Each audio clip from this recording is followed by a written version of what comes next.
which was a bunch of shooting and stuff or whatever. All right, guys, we are live. Welcome, everyone listening or on Twitch to the B3 GamingCast episode number 32. Count still hates us. I'm kidding. Hate us, Janzer. Phil still has him in his basement. Yeah, no. That's true. He's still working on adult things for me. Well, yeah, okay, never mind. I was going to explain what Count's been up to, but never mind. We'll go with that. That's a better story. That's fine. This is as usual. This is your host Janzer, and we have, of course, Mr. GamerTron, the GamerTron Hola. show. Hola. Dang it, I was thinking of other words in other languages. Can't hello in other languages. Hey, hi, how you doing? Glad to be back on the podcast. Work on that for next time. Been a busy day. Yes, yeah. Agreed. I think I gotta mix things up. I can only say hey, hi, how you doing? Say it in French. So long until I actually forget what hello is in French. I genuinely forget what hello is in French. Bonjour. French. Oh, you're right. The Frenchytron show. Come on. I got 7% in French at school. Okay, because I didn't study French, and I know that, and you don't. Jeez, man. I have the memory of a goldfish. And we have returning with us a Mr. Philamon Grundy. Hey, here, just filling in for Count, working on his gimp suit as well. Don't worry about that. Jeez. Wow. Moving on. Sending them like that to Comic Con and see how good they get over. Yeah. Well, no, because you want more skin, less costume at Comic Con. Remember, that's how it works. We went over that last podcast. Okay, guys, I've got a lot of stuff here. I've played a lot of game. Yeah. I say that because I mean that. I played a lot of game this week. Yes, I've please. watched some TV shows and stuff, but yeah, ooh. I always use. Well, I don't always, but I tend to start off first. But if Phil, do you want to? I almost said Count. Wow. Phil, would you like to start off with something? Have our guest start off for once with some new content? Sure. Right. Well, a very quick, easy topic is EA making sure that any streamer or YouTuber in Germany for right now, but is likely going to come over to the US, has a watermark on their videos or their stream that says supported with EA logo, an advertisement by EA logo, and people are speculating that that's because of all this like stuff that's been going on with YouTubers doing some behind the scenes, shady stuff. Yeah, like gambling or what? That's the only thing that I could think of like being really bad. Like mainly they had the gambling thing is the main thing that people are looking at because gotcha. They were doing that stuff and they weren't saying that they were involved with it. So I guess it's kind of like EA's like taking a step ahead of time. So they're not reacting; they're being proactive and saying, you know what, anybody that we pay to get this stuff done, even though some people do it, but some people don't disclose that EA might have said, hey, look, here's some money. Showcase our game. Yeah, I think they're trying to be proactive and say, hey, look, if we give you this money, you need to put this watermark on. Right. So, it's not EA. We got ours. You get yours. Exactly. Although it could be very easily because they damn well get theirs. Yeah. Technically, that might be it. Supported by EA. We got ours. You can get yours. This just leads me to think about the Game Awards, and I know they have like best studio game direction. What's the top 5 worst studios for this past year? Hello Games, number 1, clearly. Yes. There's not even a question. Well, I thought Hello Games would be number 1, 2, 3, 4, and 5. Oh God! You know what? It does take the first 3 spots. No, Phil, you gotta find some room for Digital Homicide. Digital Homicide's got to go there somewhere. They're the ones that were suing people, right? Yeah, they were suing Steam users who didn't like their game. Oh yeah, that's true. Yeah, they do take the number 2 spot. Did they actually produce anything? Oh yes, they produced incredibly shitty, cheap games. Like they were basically just a bunch of assets they bought off the Unity store and threw them together. So they didn't actually develop anything. Exactly. No. They Gotcha. didn't develop a damn thing. And then every other game that they claim they developed was just a reskin of those same assets. Okay, yeah. So they're script kiddies. All right, fine. All right. They no longer exist on Steam because of that too. So yeah. Yeah, I read about that. Fucking idiots. Go against the Gaben and you get the Gaben shoe up your ass. So, yeah. What else you got, Phil? Well, there is. I know you've been looking at this as well too, and would excite GamerTron. Oh. It was one of the best-selling games of October this year. Yeah. That's true. I mean, of course, Battlefield 1 is up there at number 1. Oh, of course. Mafia 3 is at number 2, even though it had a shaky start, but they fixed things up. Gears of War 4. That's at number 3. Very nice. Deserves it. Yeah. And of course, there's a lot of video game and sports fanatics. So of FIFA course 17 is at number 4, NBA. Before we go on, I gotta ask. Maybe you guys can fill me in, because I try to look at other perspectives, try to look at other mindsets, but I just can't comprehend, why do people buy Madden and FIFA every year? Because they like that series. Are you kidding me? All right, look at it this way, Tron. People watch a lot of sports. Yeah. And they're diehard fans for it. And they, at the same time, they can't play these sports. Not everybody can't play to that level. Yeah. And imagine somebody says, you know what? You can control these players. Mm-hmm. You can make your own teams. That's like fantasy football for them. Exactly. I get that. But when it comes to Madden and FIFA, I look at the games, and sequel to sequel, there seems to be like the games, the new Madden and FIFA coming out now looks like the Madden and FIFA from like 5 years ago. I'm not seeing the improvements or changes. It's a good Call business of Duty model. is different each game. How? Yeah. It's the same thing. Yep. You got me there. It's also a good business model. You don't fuck with your product if it's been doing well. You don't see like the what's a good example of something like that? Like Starbucks coffee. They don't try different like for their base coffee. They don't brew like or cook the beans any differently. They pretty much serve off the same over roasted bean time and time again. That's how they've been doing it. But if they change that up, they would lose a large portion of their fucking customers. I'm trying to think of the goddamn word. Mm-hmm. I just can't stand. I don't like their coffee. It's just over roasted as fuck to me. But yeah, no, it's just you keep whatever it is. I was gonna say something like a burger, but I don't know what's a common burger for everybody. I have no fucking idea. McDonald's, I guess. Yeah, there you go. If they changed their main, fucking McDonald's burger, whatever it's called, that would be people would be like, what the fuck's going on here? Don't give me this bullshit. I want my garbage, cardboard / rat burger back. So, as I say, no, in Barbados is the first place McDonald's ever failed. Opened up a store and closed down. I think the first and only place in the world that ever happened. Wow. Which is kind of odd because there are Burger Kings here now and they're doing well. Oh. I don't know what happened. Maybe during that time period, people were like, we're not going to have this bullshit up in here. Could be. Yeah. Oh, but getting back to the list. Yeah. At number 6, Elder Scrolls Skyrim. I guess then that's been revitalized and people are buying and playing it. Now that's the special edition? I'm guessing it has to be the special edition. It has to be the special edition. It can't be that game all of a sudden has like the original Skyrim all of a sudden has a sales spree. I want to say congratulations to all of you suckers that bought that game. Again, if you already had it, because I know I listened to a lot of different podcasts and a lot of these gamers were saying that they were rebuying it, but because I know some people could get it for free, right? Exactly. There was a period. Here's how you could get it for free. If you owned original Skyrim and you bought all the DLC, and as long as like you were online and Bethesda could detect this stuff, like you could get the game free as long as you had original Skyrim. You had to buy all the DLC as well. Yeah. Granted, but the DLC is extremely cheap. Or if you bought the legendary version. Yeah, exactly. See, I only had the core game. That's why I didn't have the option to get the update. Yeah. Huh. Still, I mean, come on, man. Yeah. That game's not that old. Why put it at number 6? Exactly.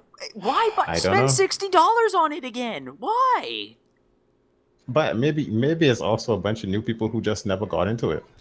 Okay, then why not get into the original? You can get it for like $12.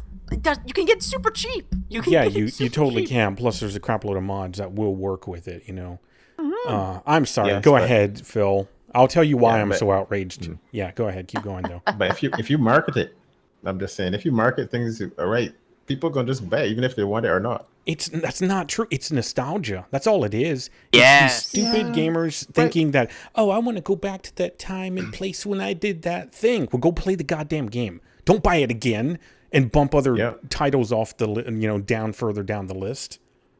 Yeah. So that's what I don't get. I don't get why gamers do this. I don't know either. You have if you already own the game, like.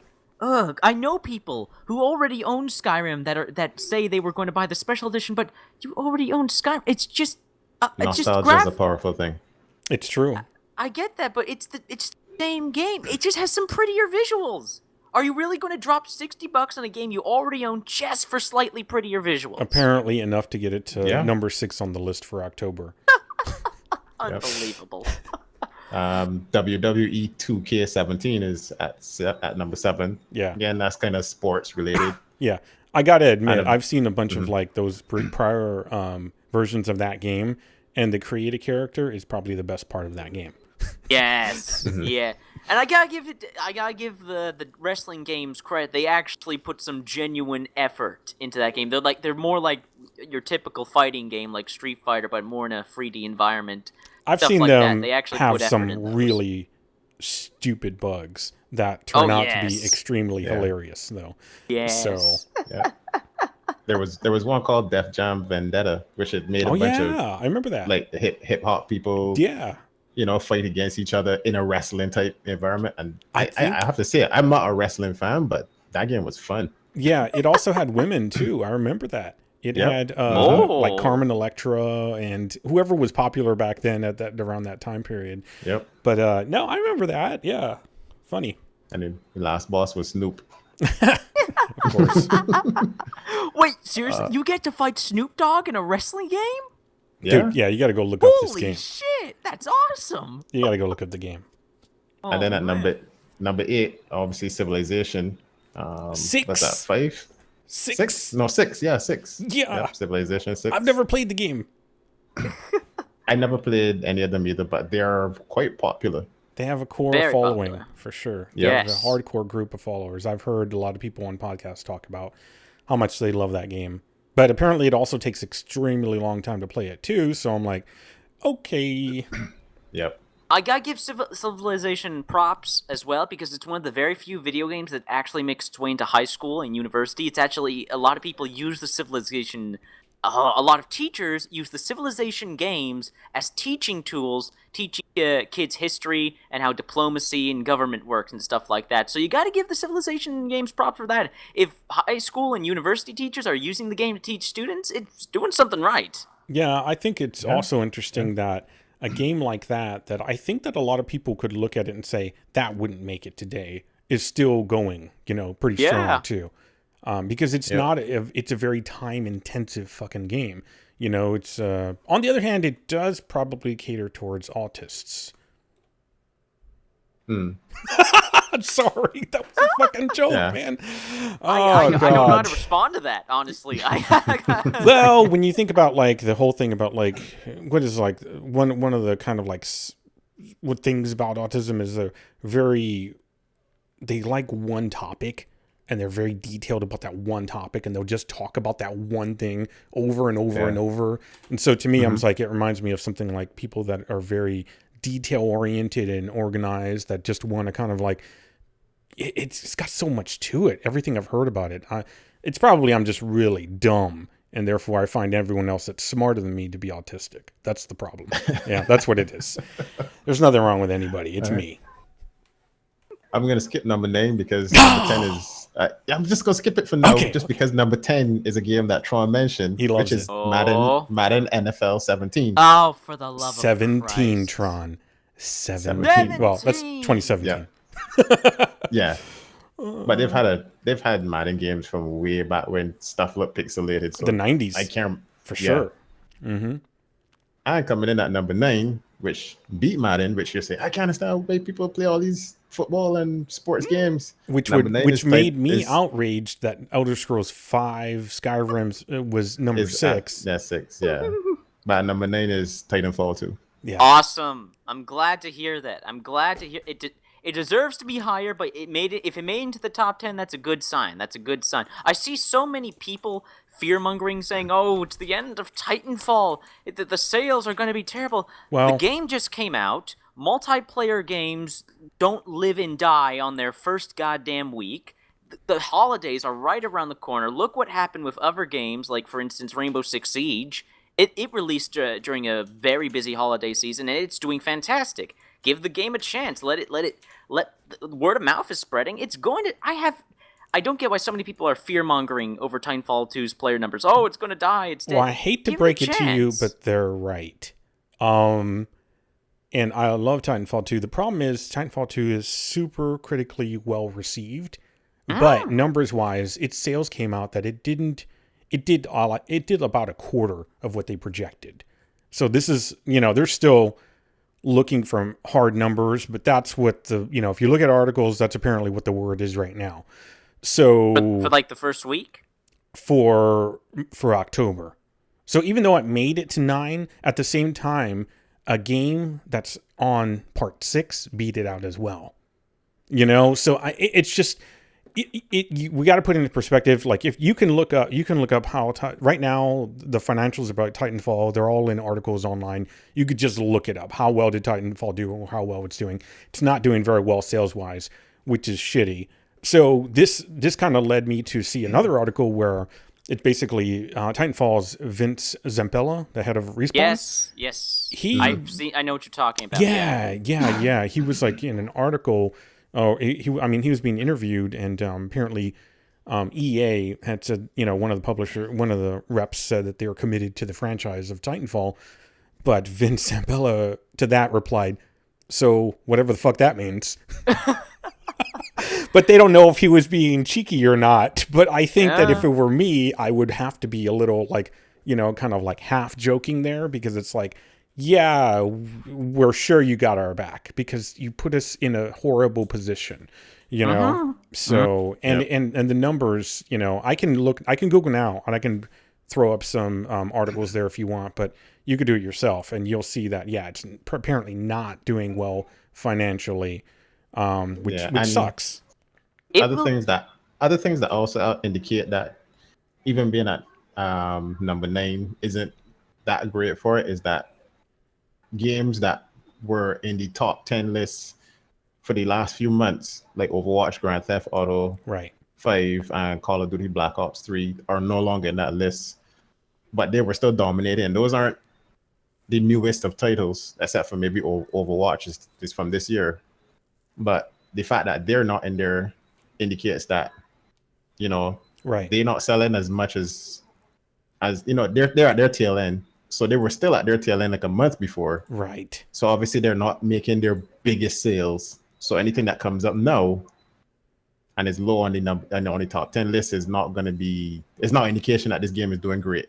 Yeah, doing great right now. That doesn't mean over time it's not going to get better. Right. No one, I don't think anyone here, well, I don't know Phil's mind, but for me, for sure, and I think for you too, GamerTron, I don't think that either one of us really think that the game's going to do horribly. These are just facts, and you can't ignore them. That's all. Yeah, exactly. That's it's what's going on, right? It was inevitable. Everyone knew that was going to happen. Titanfall 2's on. It made the Game of the Year 2016 nominations. So you've got Doom. You've got another game called Inside, which I don't know what the fuck that is actually. Inside. It's made by the same guys who made Limbo. Oh, okay. Yeah. You got it's Overwatch. Really good. It's really, really good. You have Uncharted 4, and you have Titanfall 2. So being up there with Doom in my mind, and knowing what Overwatch is, and having seen some Uncharted 4, that's it's a pretty prestigious series. Whether you like it or not, you don't have to like it. Once again, facts are facts. Uncharted 4 has done very well in the past, and people love that series. So it's good. It's good to be on that list. One interesting thing to note, though, is that the latest Call of Duty game isn't on that list. No, yes, but their sales are doing amazing. Oh, their sales are doing amazing on consoles, on PC. That's not the case. Well, I didn't see that specific restriction, but that's interesting. Well, of course, Call of Duty always does better on consoles than PC, though. So. Yeah, of course. Yeah. Well, it's going to happen. That's their market. It has a dedicated fan base on consoles. I like it was going to sell. Unfortunately, it got a lot of hate, and it's not selling as well as Black Ops 3. Like numbers for that are already out. It's not selling nearly as well as last year's Call of Duty. But it's gonna sell well though. Call of Duty has a hardcore addicted fan base. Yeah, like, yeah. It's unfortunately like games like Warframe and Overwatch, League of Legends, stuff like that. It has a fan base of people that kind of have what I call gaming blinders on, where they play this one game and they ignore. There's other video games out there. What, really? I kind of think you're being a bit too harsh about that. If I like Titanfall, I'm going to keep buying Titanfall on that franchise, regardless if it starts to go downhill because of everything that I've liked about it in the past. I'll make my determinations. If part 4 and part 5 come out for Titanfall and they just kind of start taking this different direction or whatever, yeah, I'll make my assessment of whether or not I need to switch, to a different game or not. That doesn't necessarily mean it's a horrible game. That may just mean that my taste for that game is no longer there too, Of course. Yeah. I'm just saying there are these people that like they obsess over this one game and they don't. I have friends like that. Oh yeah, where they've gone sure. caught up in one game and then Warframe. I'm like, hey, oh yeah, exactly. Like, But I mean, when you think about it, though, Tron, it's pretty much almost like going to a restaurant. If you find a really good restaurant, you like their food, you're gonna keep going back. You might try other restaurants, but it's true. Chances are you're gonna go back to that particular restaurant, even if you want to try different things on the menu. You're gonna go back because it has this particular service. The quality of the food is this way. There, you know what you're getting when you go there. I know it's a safe choice. Basically, it's a safe choice. So when you start up Call of Duty, like this is what I'm gonna get. You start at Warframe, you're like, this is what I'm gonna get. So you get that. People like to have that comfort zone, regardless if you're adventurous or whatever. There's always going to be something that you take comfort in doing. Yeah, I understand that completely. I'm not hating on anyone that does that. I'm just saying that there are people out there. I'm pretty sure you're hating on them. I know I'm different from other people. I love to change things up. I Wait, like to say, and I don't want to be from presumptuous. Other people in what way? Do you have a tail? Funny, very funny. Funny man. Look. Titanfall, one of the things, I mean, what are the problems? It came out at the wrong time. It came out between two heavy hitters, nonetheless.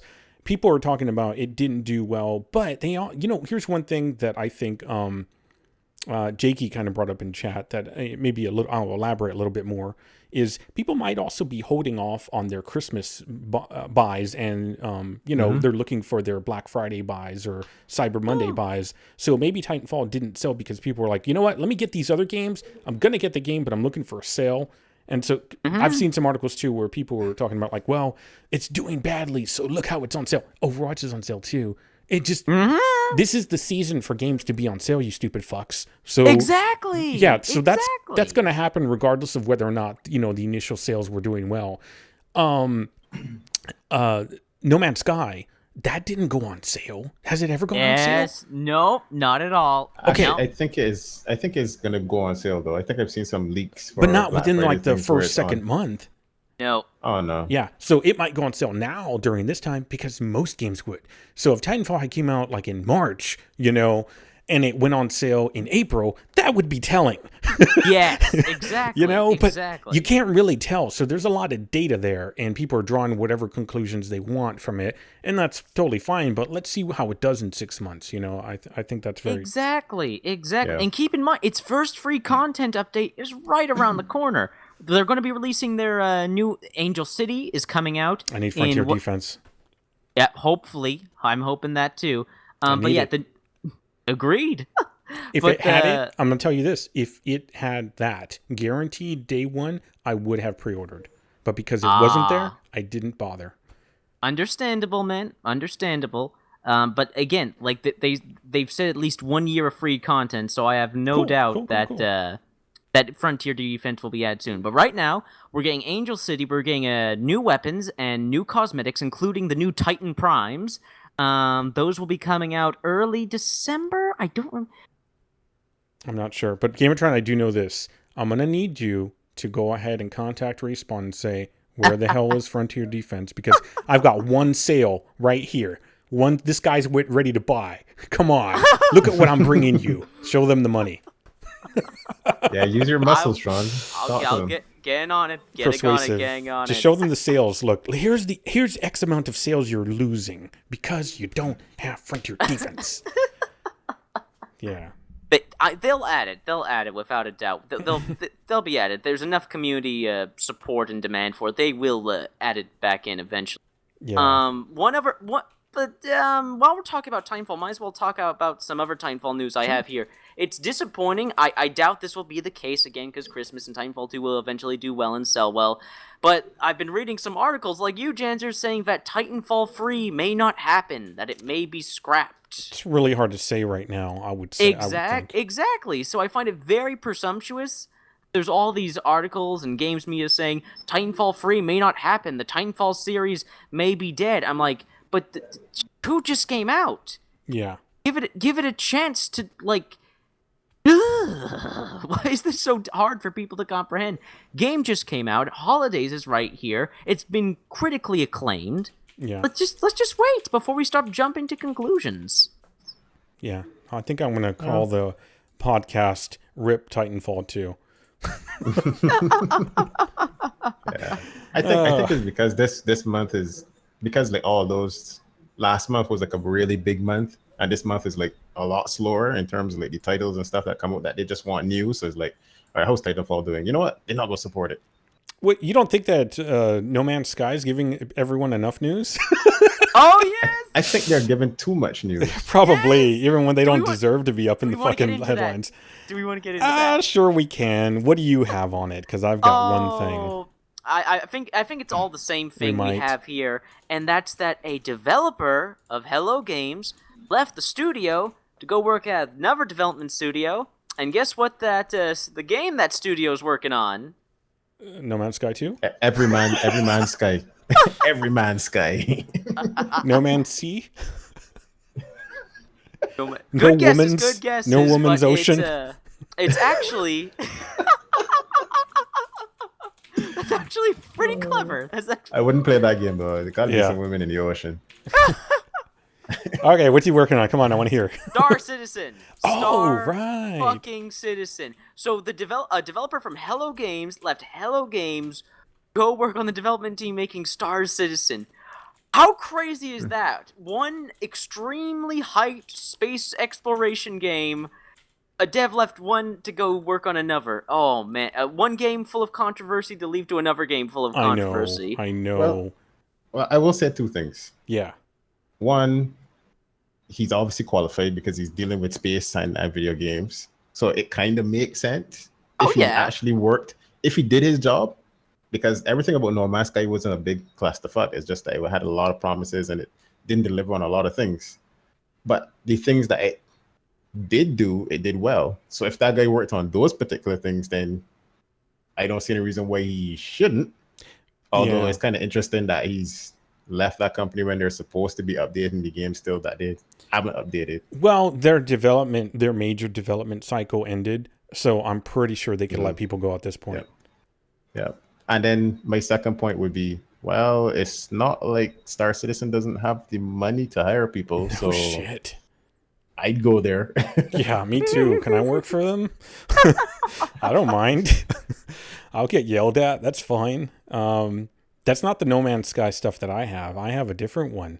Oh yeah, saltier.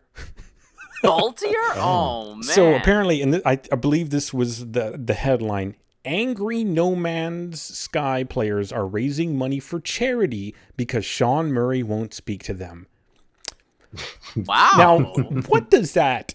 How does that strike you? Either of you? What does that say to you? Well, first off, good on them for donating to charity. The fans, that's actually very kind. Right. Two, Sean Murray, if you don't say anything after this, what is wrong with you, man? How many months are you just not going to say anything? Say something. I believe Phil has a juxtaposition to your point. Yeah, I will say, first, good that they're raising it for charity. 2, it's childish. Thank you. You know, I was going to say, doesn't it strike you a bit childish? Oh yeah, it's absolutely Leave it, let it die. Just move on. But my third point to that too would be, nobody knows if he has some kind of non-disclosure contract that he's like, they're saying, you know what? Sony could have said, if you open your mouth and say anything, we're gonna sue you. We're gonna sue you back into no man's oblivion. Right. We're gonna stick our Japanese tentacles in that mouth to shut it up. It's true. So he might want to say something, but he's under a contract and he's obligated. It's like, no. Oh man, couldn't you imagine if that's the case and how horrible it is to sleep at night? Oh, yeah, I feel horrible. Let me read some of this bullshit. So this is a subreddit apparently, which already triggers me. Continuing to plead with Sean Murray to break his silence and discuss the game with them. So that to me is like, it's like going back to an ex-girlfriend that said no and trying to like get her to tell you why she's breaking up with you. Can you just come on, you know? So as though that will magically make the game any better, its head moderator has now organized a charity page for those who are displeased with Sean Murray and his game to donate to. In a post titled 90 Days of Silence from Hello Games about their game, Sean Murray, we've come to bargain. The mod explains how his intentions are good. Of course, it's a him. It's always a dude. Are to make people stop criticizing the subreddit, writing, if we could take some of the anger and turn it into a good cause, then we're better than anybody who can claim this place to be toxic. I agree. And I agree with GamerTron as well, saying that it's a good thing that they're actually turning their bullshit, you know, teen angst or male rage, impotent rage, whatever it is, to something decent. I know it's like a cancer research charity, I believe. I think it's for the UK somewhere. But there's, I read that on craveonline.com, so you can go check out the article there, or you can just look up that title, Angry No Man's Sky players are raising money for charity. Well, hey, look at it this way. The game did some good. No Man's Sky did some good, and now hopefully some cancer victims are going to get treatment because of this. Yeah, so we'll see where that goes. I wish them the best on their I wish them the best for their charity, but even if Sean Murray has a non-disclosure agreement, like Sony, someone make a statement, say something about the game. Well, that's the difficult ridiculous. thing about a non-disclosure. You can't. You know, no one's going to stand up for him because they can't, and he can't stand up for himself or say anything. He just can't. And anything that he said would still make him look bad because it wouldn't satisfy those people that won't stop him until they get an answer. You know? That's not what I'm talking about. I'm not talking about like the state of the game. I'm talking about updates. They said months ago they were going to update and patch the game. They haven't updated or patched the game in months. What's going on there? No idea. At least make us like Sony should make it like you have people who paid a lot of money. People who paid $60. There were a lot of other games that came out the same month as No Man's Sky. Overwatch came out the same month as No Man's Sky, if I'm correct. Doom, all those other games came out the same month as No Man's Sky. I think it was May. Was it May? Was it May? I think it was May. I'm not sure at this point. Maybe it was May. It might be May. That sounds about right. Yeah, but it was after the Division. Yes. So it has to be May because, Division was March, I believe. Yeah, it was March. Yeah. So I'm just thinking, like, for the sake of your customers, Sony, like, for God's sakes, like, when are you going to update and patch the game? Because what I understand, it still has bugs and glitches in it, but I've been in the game since day one, and no word. Like, I mean, just for the sake of your customers. It feels like they're taking the hands-off approach to it, though, It feels like they are because another article said that Sony stated that they did not set the price at $60 that Hello Games did. So, they're kind of like distancing themselves and saying, look, we're the publisher, all right? These guys fucked up, but buy our game.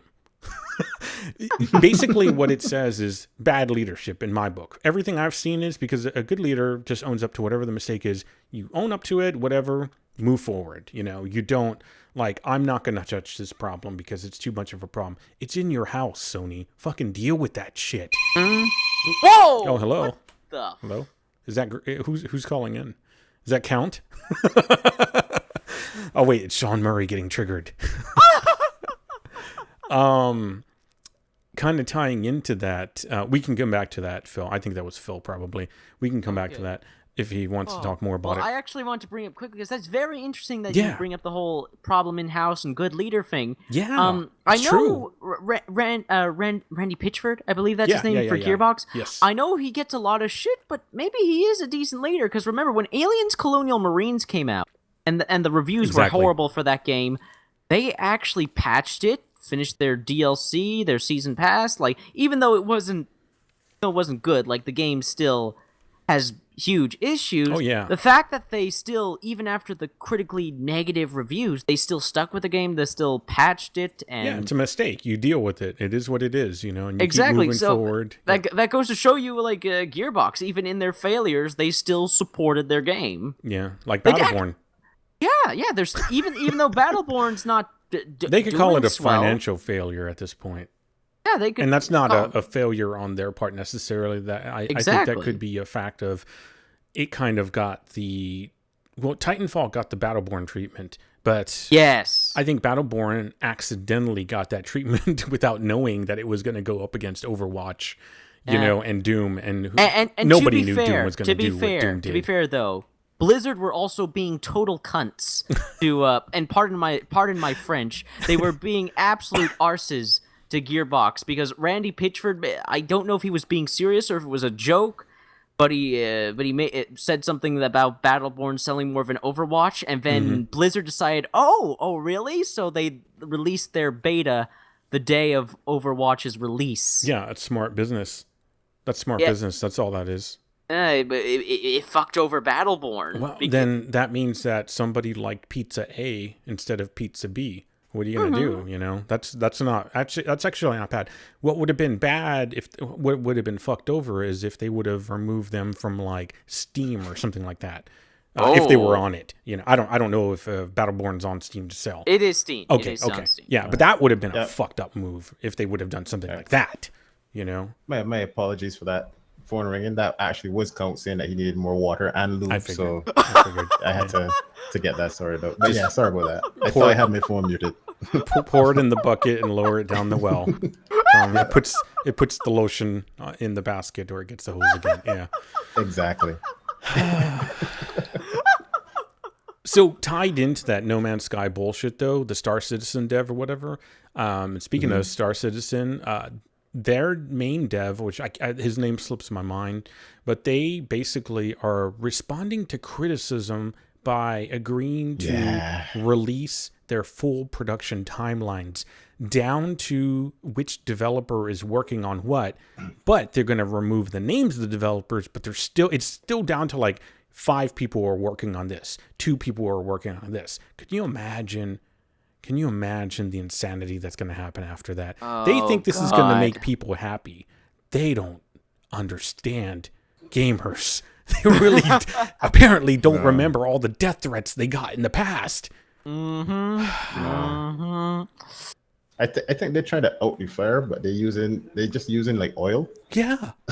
Hold on. It's kind of like you can start an oil fire now. It's like that's even worse. You can't even out that with water. Let's cover this fire with hay. But I know we had talked about it yesterday when you had heard that news, but I think that's worse because that's like basically giving people permission to breathe down your neck, look over your shoulder and say, hey, this was supposed to be finished at this time. Why aren't these 3 guys that's working on this done it? Right. And while we're at it, those other guys haven't finished this other thing. It's like, oh, yeah. Yeah.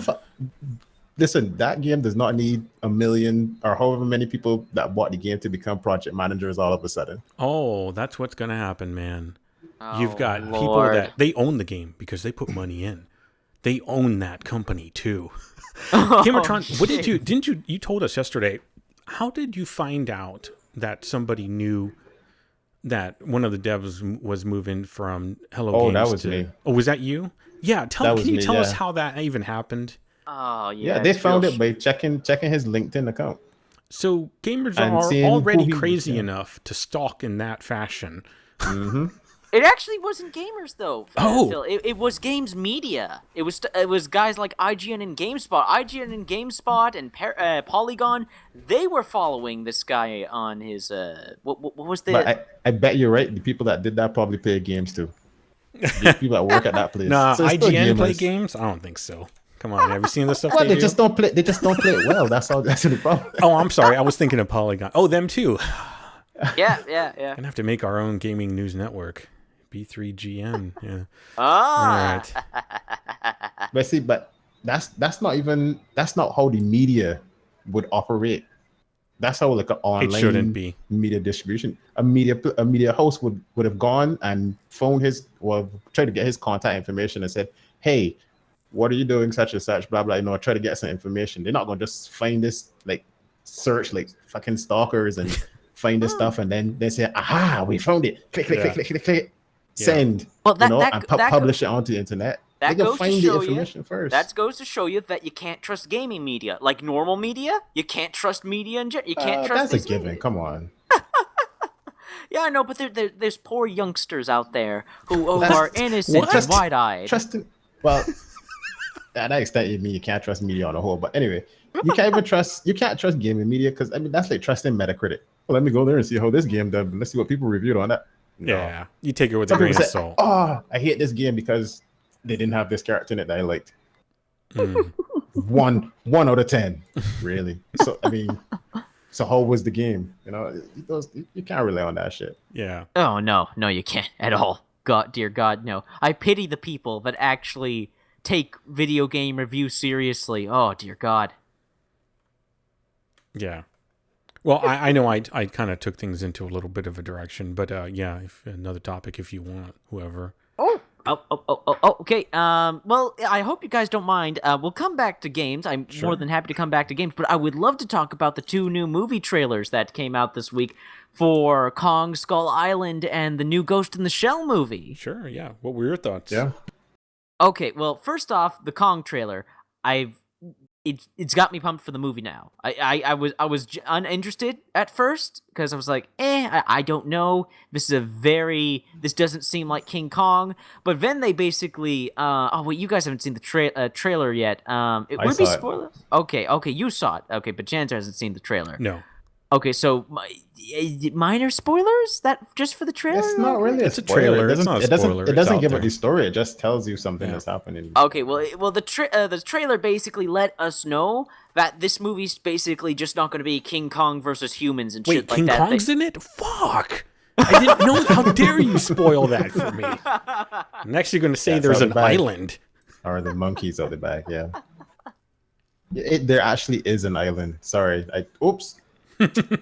Spoiler alert. Mm-hmm. But what they showed off in the trailer is that they actually have like really sick ass monsters, and Kong's going to be going up against some crazy, almost alien looking beasts. Like they went from dinosaurs in the last Kong movie to just flat out crazy looking monsters. Cool. So it evolve.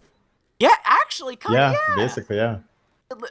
I may have seen Goliath in there. Who knows? Man, can we get an Evolve fucking movie?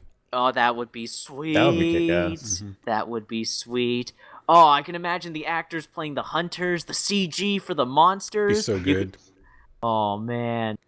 Okay, sorry. Oh, anyways, the Kong movie. It introduced in the trailer some humor, which is interesting because the last trailer for the Kong movie made it look very, very tense, very intense, and this trailer actually showed off some humor and them kind of like having fun with the situation, because it's a ridiculous situation. You're trapped on an island out in the middle of nowhere with a giant gorilla and dinosaur things trying to eat you. So yeah, they make fun of the situation. I appreciate that humor in front of like the actually nightmarish situation.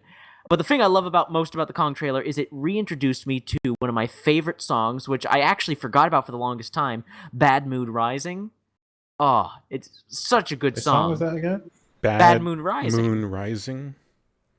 Yeah. Yeah, no, I know what it is. Creedence Clearwater Revival? I think that's the name of the band? CCR, yeah. That's correct. Yeah.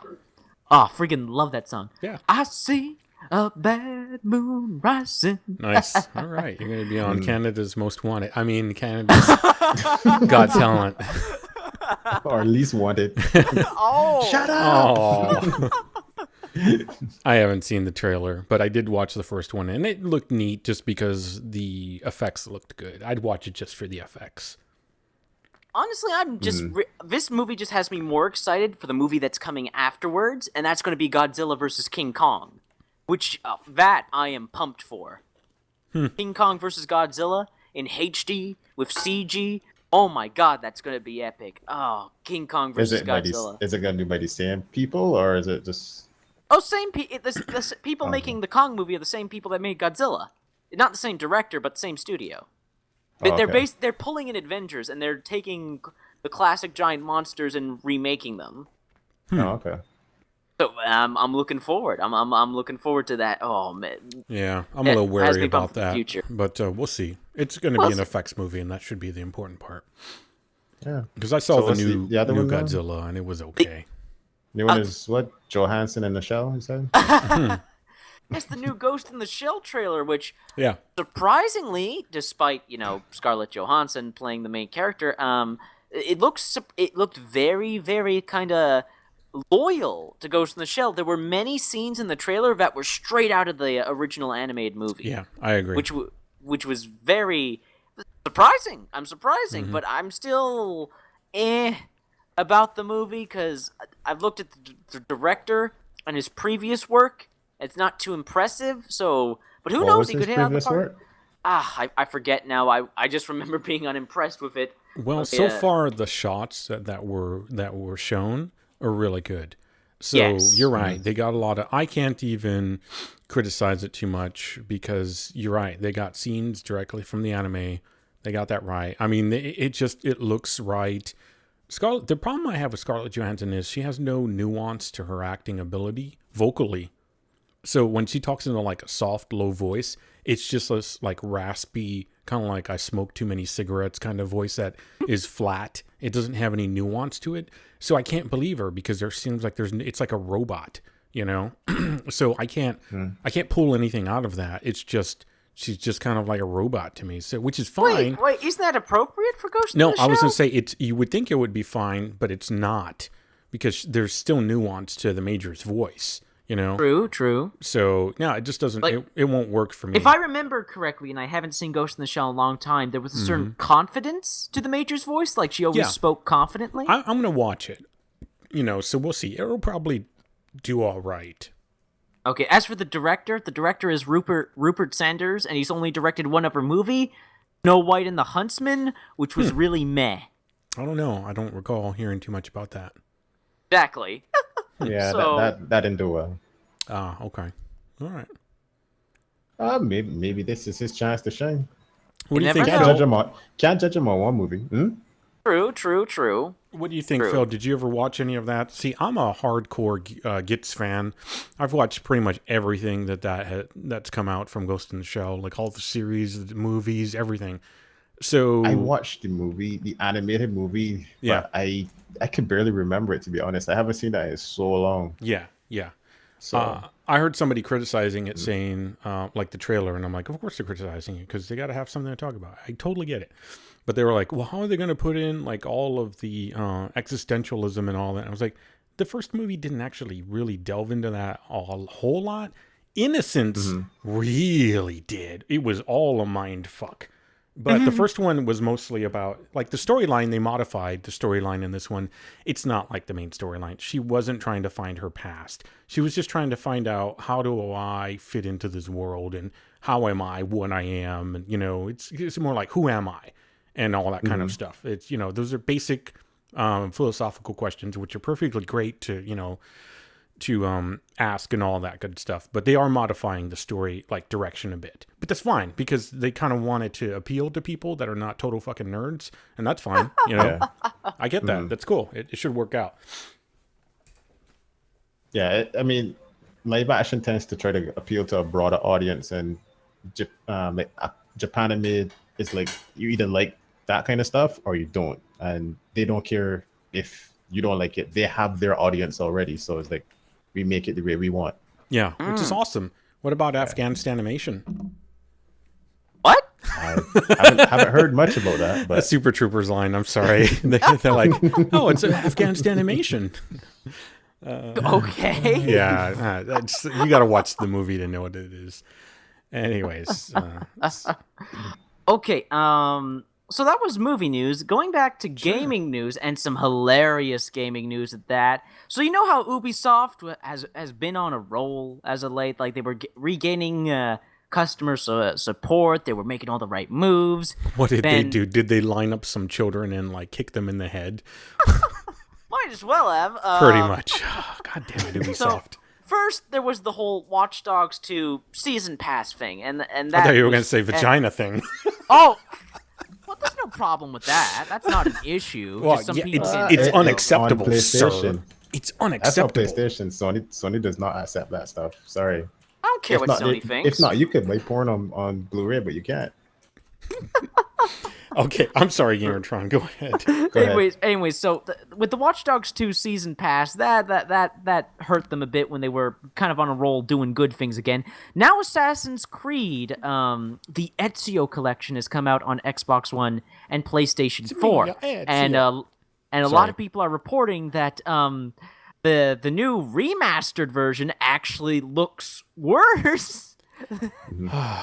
than the game that's almost a decade old. Is that really news? It's like almost all the remasters suck nowadays, right? You know? Just to interject a bit, there is a part in one of the same Assassin's Creed where he meets up with, I think it's his uncle or some family friend, and he says, "It's a me, Mario." Yes. Oh, that's so when you said that, sweet. it's me, Ezio. Yeah, they did do that. But yes, back to it not being a good remaster. Well, I mean, yeah. Don't we? Can we stop having a week where a remaster sucks? Can we just stop that? Why does every fucking remaster have like a problem? Audio, frame rate, no options to edit things for like graphics Bioshock? on PC. Bioshock? Exactly. Well, I'm thinking about almost all of them have that. I think right now that's like asking for a week of No Man's Sky.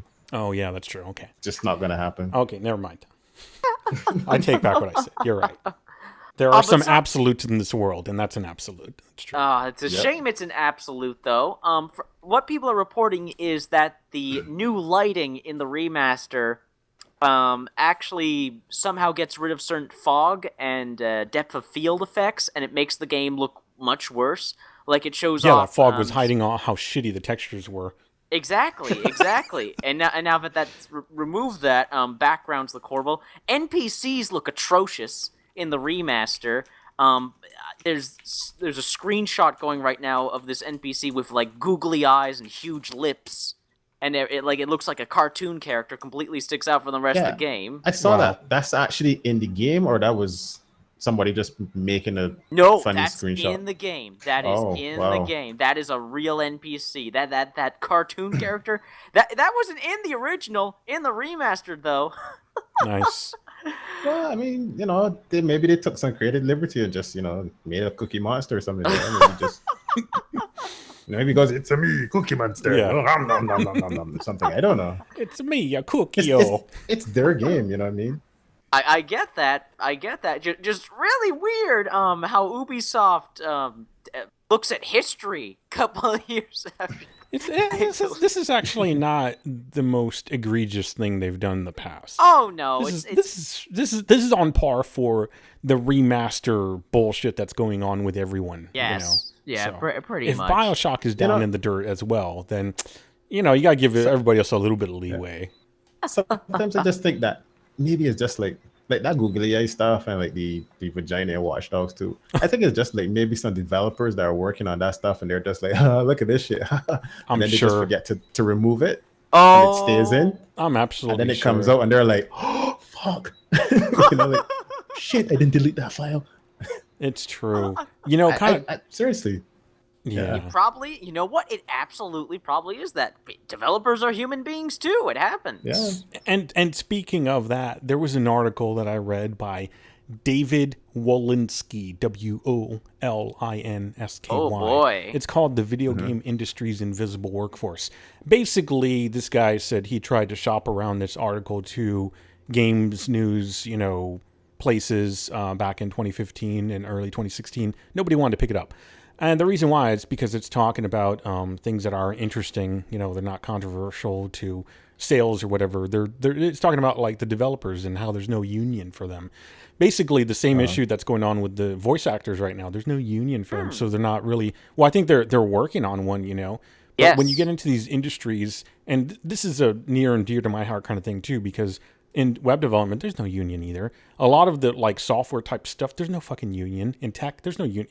They're very anti that because they need people that are very dispensable.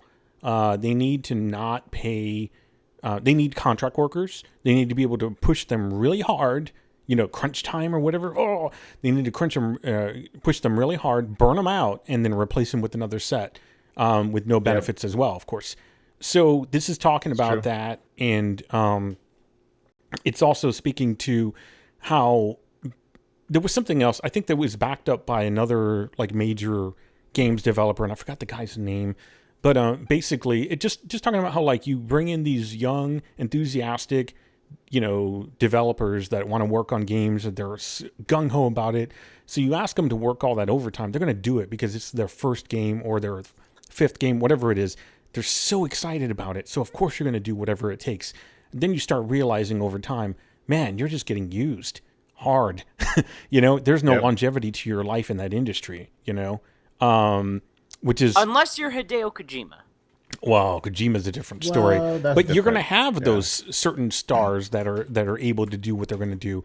But leading into another topic, specifically talking about superstars, former Overwatch creative director Chris Metzen opens up about leaving Blizzard. So Overwatch is, of course, pretty critical. It did extremely well.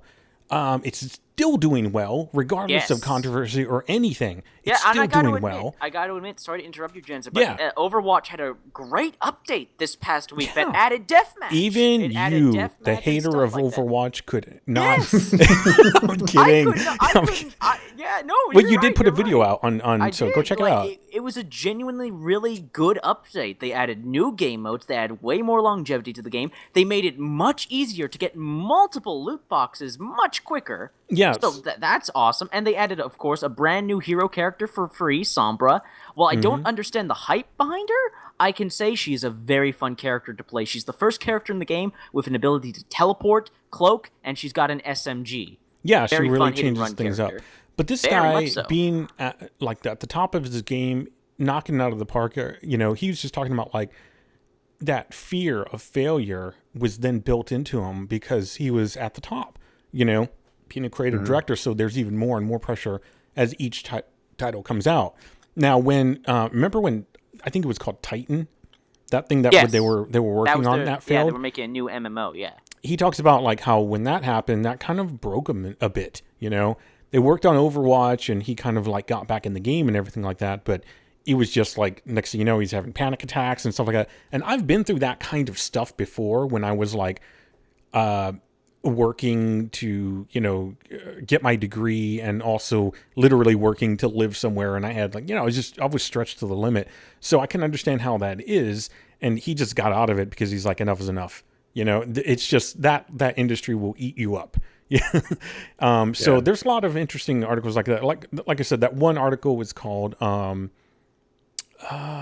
it go here? The video game industry's invisible workforce. It's actually a pretty short read, so I recommend people to go check it out. And the reason why I bring these things up is because gamers really need to have the ability to empathize, and because they probably can't most of the time because they've never been put in these situations of ridiculous arbitrary deadlines where something absolutely has to get done that is crazy.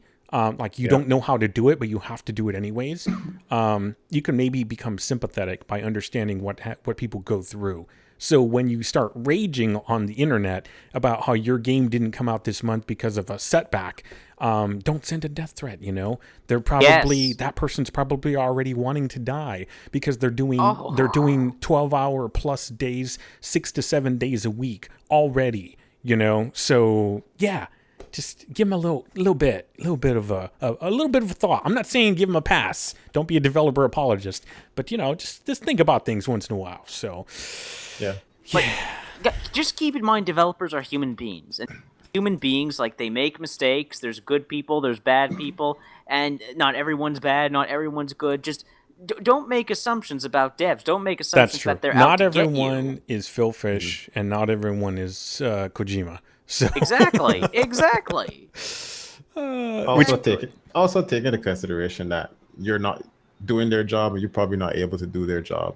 Yeah. So it's always a story I always tell people. I remember getting ready to go on a flight from Miami to Atlanta, and it was around this time of the year, like closer to Halloween, and you got like a lot of tornadoes and bad weather, and they were like, well, pilot came on and said, look, there's some bad weather, and I don't feel safe flying through it, so we may have to, let people off the plane and wait a while and what. And people were like, oh my God. I was like, wait, this guy just said that he doesn't want to kill us in the air. He doesn't want to fly up there and crash, and you're upset because... How dare he what? not? Says it. You're telling him what to do with his job? Yeah. All right, then. If you say so, let's go fly to our death. Mother Nature can suck a dick. I need to get home. Yeah. And then, what's the interesting thing is that they waited. We had like 3-4 hours delay. It was really, really long. But even with all that delay, and then they finally decided that the weather was okay enough to fly through. When we got close to Atlanta, lightning was just cracking in the sky. Oh. And there was one point, obviously, like lightning cracks, and whenever you got that kind of, because you got a lot of high pressure and low pressure and cold air and all that, so the plane made the lightning cracked, and then the plane made like a sudden dip up and down, and people were like, "Oh!" I was like, "Yeah, fuckers." Boy, they were praying for that pilot at that moment, I bet. Yeah, I was like, "Yeah, fuckers. What now? Yeah, you could have been flying through worse than this." No, yeah. So I think there's so many games I could think of. Every game that I could think of right now has had delays. Oh yeah, hopefully for the best usually, and I think that the most you can do as a gamer is just look at the history of the games of the developer and how that's gone down. Just if you've bought into that developer before, great, you have a good idea of what they're capable of. So if you get an EA game, okay, it might come out really good, and it may not. Yep. Blizzard, on the other hand, Blizzard's pretty good about they are rock solid with just about everything. They have the best RTS, they have the best MMO, they have the best probably MOBA now, kind of MOBA. I don't know what you call Overwatch. Hero shooter. That's the new term for it. I mean, they are. They're gonna fucking get it done. Yes. So just do your fucking homework. Exactly. Be a smart consumer. That's really what I always say. Be a smart consumer. There's even options of returning shit through Steam now. So there's even less of a reason to get so overly blown out of proportion with things. So especially with things. Go ahead. Mm-hmm. No, even if they take the time and they rush or whatever, and they get the game out, having a good functioning working game doesn't mean that people aren't going to find exploits and hack into the game, and then all of a sudden now you got a whole bunch of other things to sit down and be worried about. So there are so many things that people don't take into consideration. Making a game just run smoothly on one system is more difficult than running on your system, my system. But then on top of that, now you have to think about how people are gonna hack the game. Oh yeah. What people are gonna do in the game to get exploits. Yeah. It's ridiculous. Yeah, Sony can't even get it right. They've been in it for how long? Their PS4's having issues, of course. We talked about that last time. And hasn't the Sony PlayStation Store been hacked into every Christmas for the last 2 or 3 years? And how much money do people bloody spend on that PlayStation Plus and that Xbox Gold membership? They pay so much money for these services, and you expect them to work properly. No, not $10. Wasn't it something like $30? $30 no, a month? I don't think so. No, it's pretty cheap. I think it's wrong between 10 and 15 or something like that. Yeah, I mean they also get a bunch of free games and stuff like that. Those services really are worth it now. When they first came out, the Sony PlayStation thing wasn't really anything. Plus came out and they started giving out free games and stuff like that. It's actually pretty good. I think the Xbox One is as well. I wouldn't fault them. Plus, you do want people to pay for those services, so there could be a good infrastructure for them to use that network. That's the whole point. They need to charge for it. When Sony wasn't charging for it, it sucked. It hardcore sucked, because they were doing it probably through other funding or very limited funding, and the network just blew. There you go. So, our resident console expert, $60 a year. Yeah. Graham. If you buy it straight from the console, you usually get the yearly sub off of Amazon for $35 to $40. There you go. Even cheaper. Okay. Even cheaper. So, But speaking of testing out things early, ESO Free Weekend until November 21. It started on, I believe, on Thursday, actually. I think. ESO being the Elder Scroll... No, I'm sorry. The Elder Scrotums... No, sorry. Elder Scrolls Online. Yeah. So it's an MMO, if anybody hasn't heard of it at this point. It came out a few years back, I believe, and I remember initial reception of it was, it looks shit, because I believe textures, people didn't like the environments and whatnot. I remember Angry Joe fucking hated it, or he had problems with running it or something like that. But the game came out in 2014, I think. I think it was 2014 it came out. A couple years back. It had a lot of issues. It did have a lot of issues at first, but they fixed a lot of stuff and made it a lot better. Yeah, I definitely... Well, Phil, actually, you can't even play the damn game, right? Well, no, I can't. Don't be a developer apologist. I, on the other hand, haven't had any fucking issues in any way, shape, or form. But I know that, like, another one of the group emphasized, he said that he was having problems with it, although he had installed some, like, mods or whatever with it. Because it's pretty much like Skyrim. Like, Skyrim if MMO. those people don't update their mods, then you get a lot of errors and the game can just crash on you. I remember that back when I used to play it on my Windows 7 system. Yeah, so Elder Scrolls Online, I think I'm the only one that's played it recently, and I've never played... a great deal of it. Yeah, I think over 22 hours or something like that easy. Probably, I can't... I can look. But basically, it's a good, solid MMO, for sure. It's a nice, traditional, solid MMO. Yeah, it looks like 22 hours, it says. And I think I'm at, like, rank 15 at this point. So I'm like an assassin, something else. I don't know. There's a lot of, like, customization for the way you look. There's different races, different classes.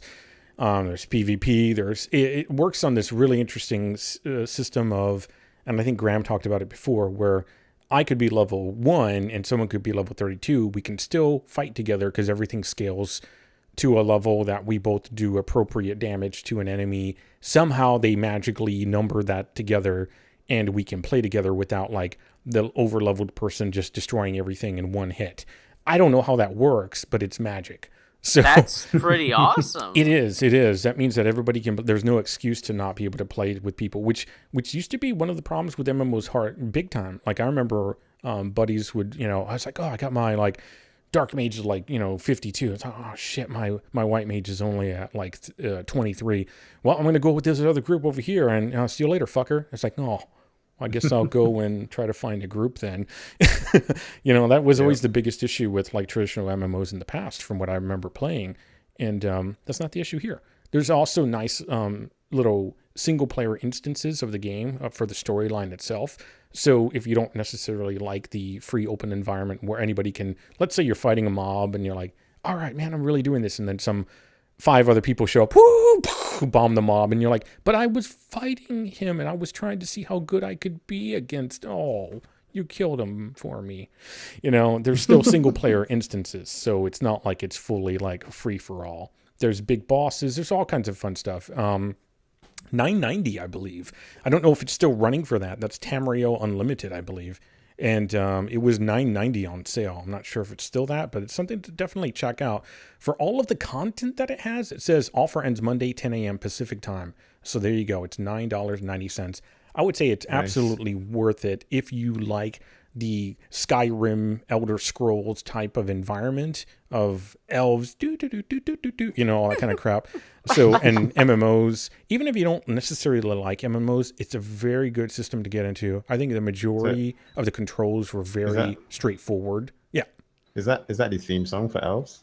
Pretty much. They're all, they're little fairies walking around. And I don't mean that in a derogatory sexual way. I just mean that they're like, they dress like little fairies and wood elves, Anyways, so yeah, the system controls, you got a controller support on the PC, which I tried out, and it's really fucking amazing. It makes the UI look like Skyrim, and it's really fun to work with. You also have keyboard and mouse support. There's really no excuse to not give it a shot on the free weekend, at least, unless you don't. Unless it doesn't work. Well, unless it doesn't work.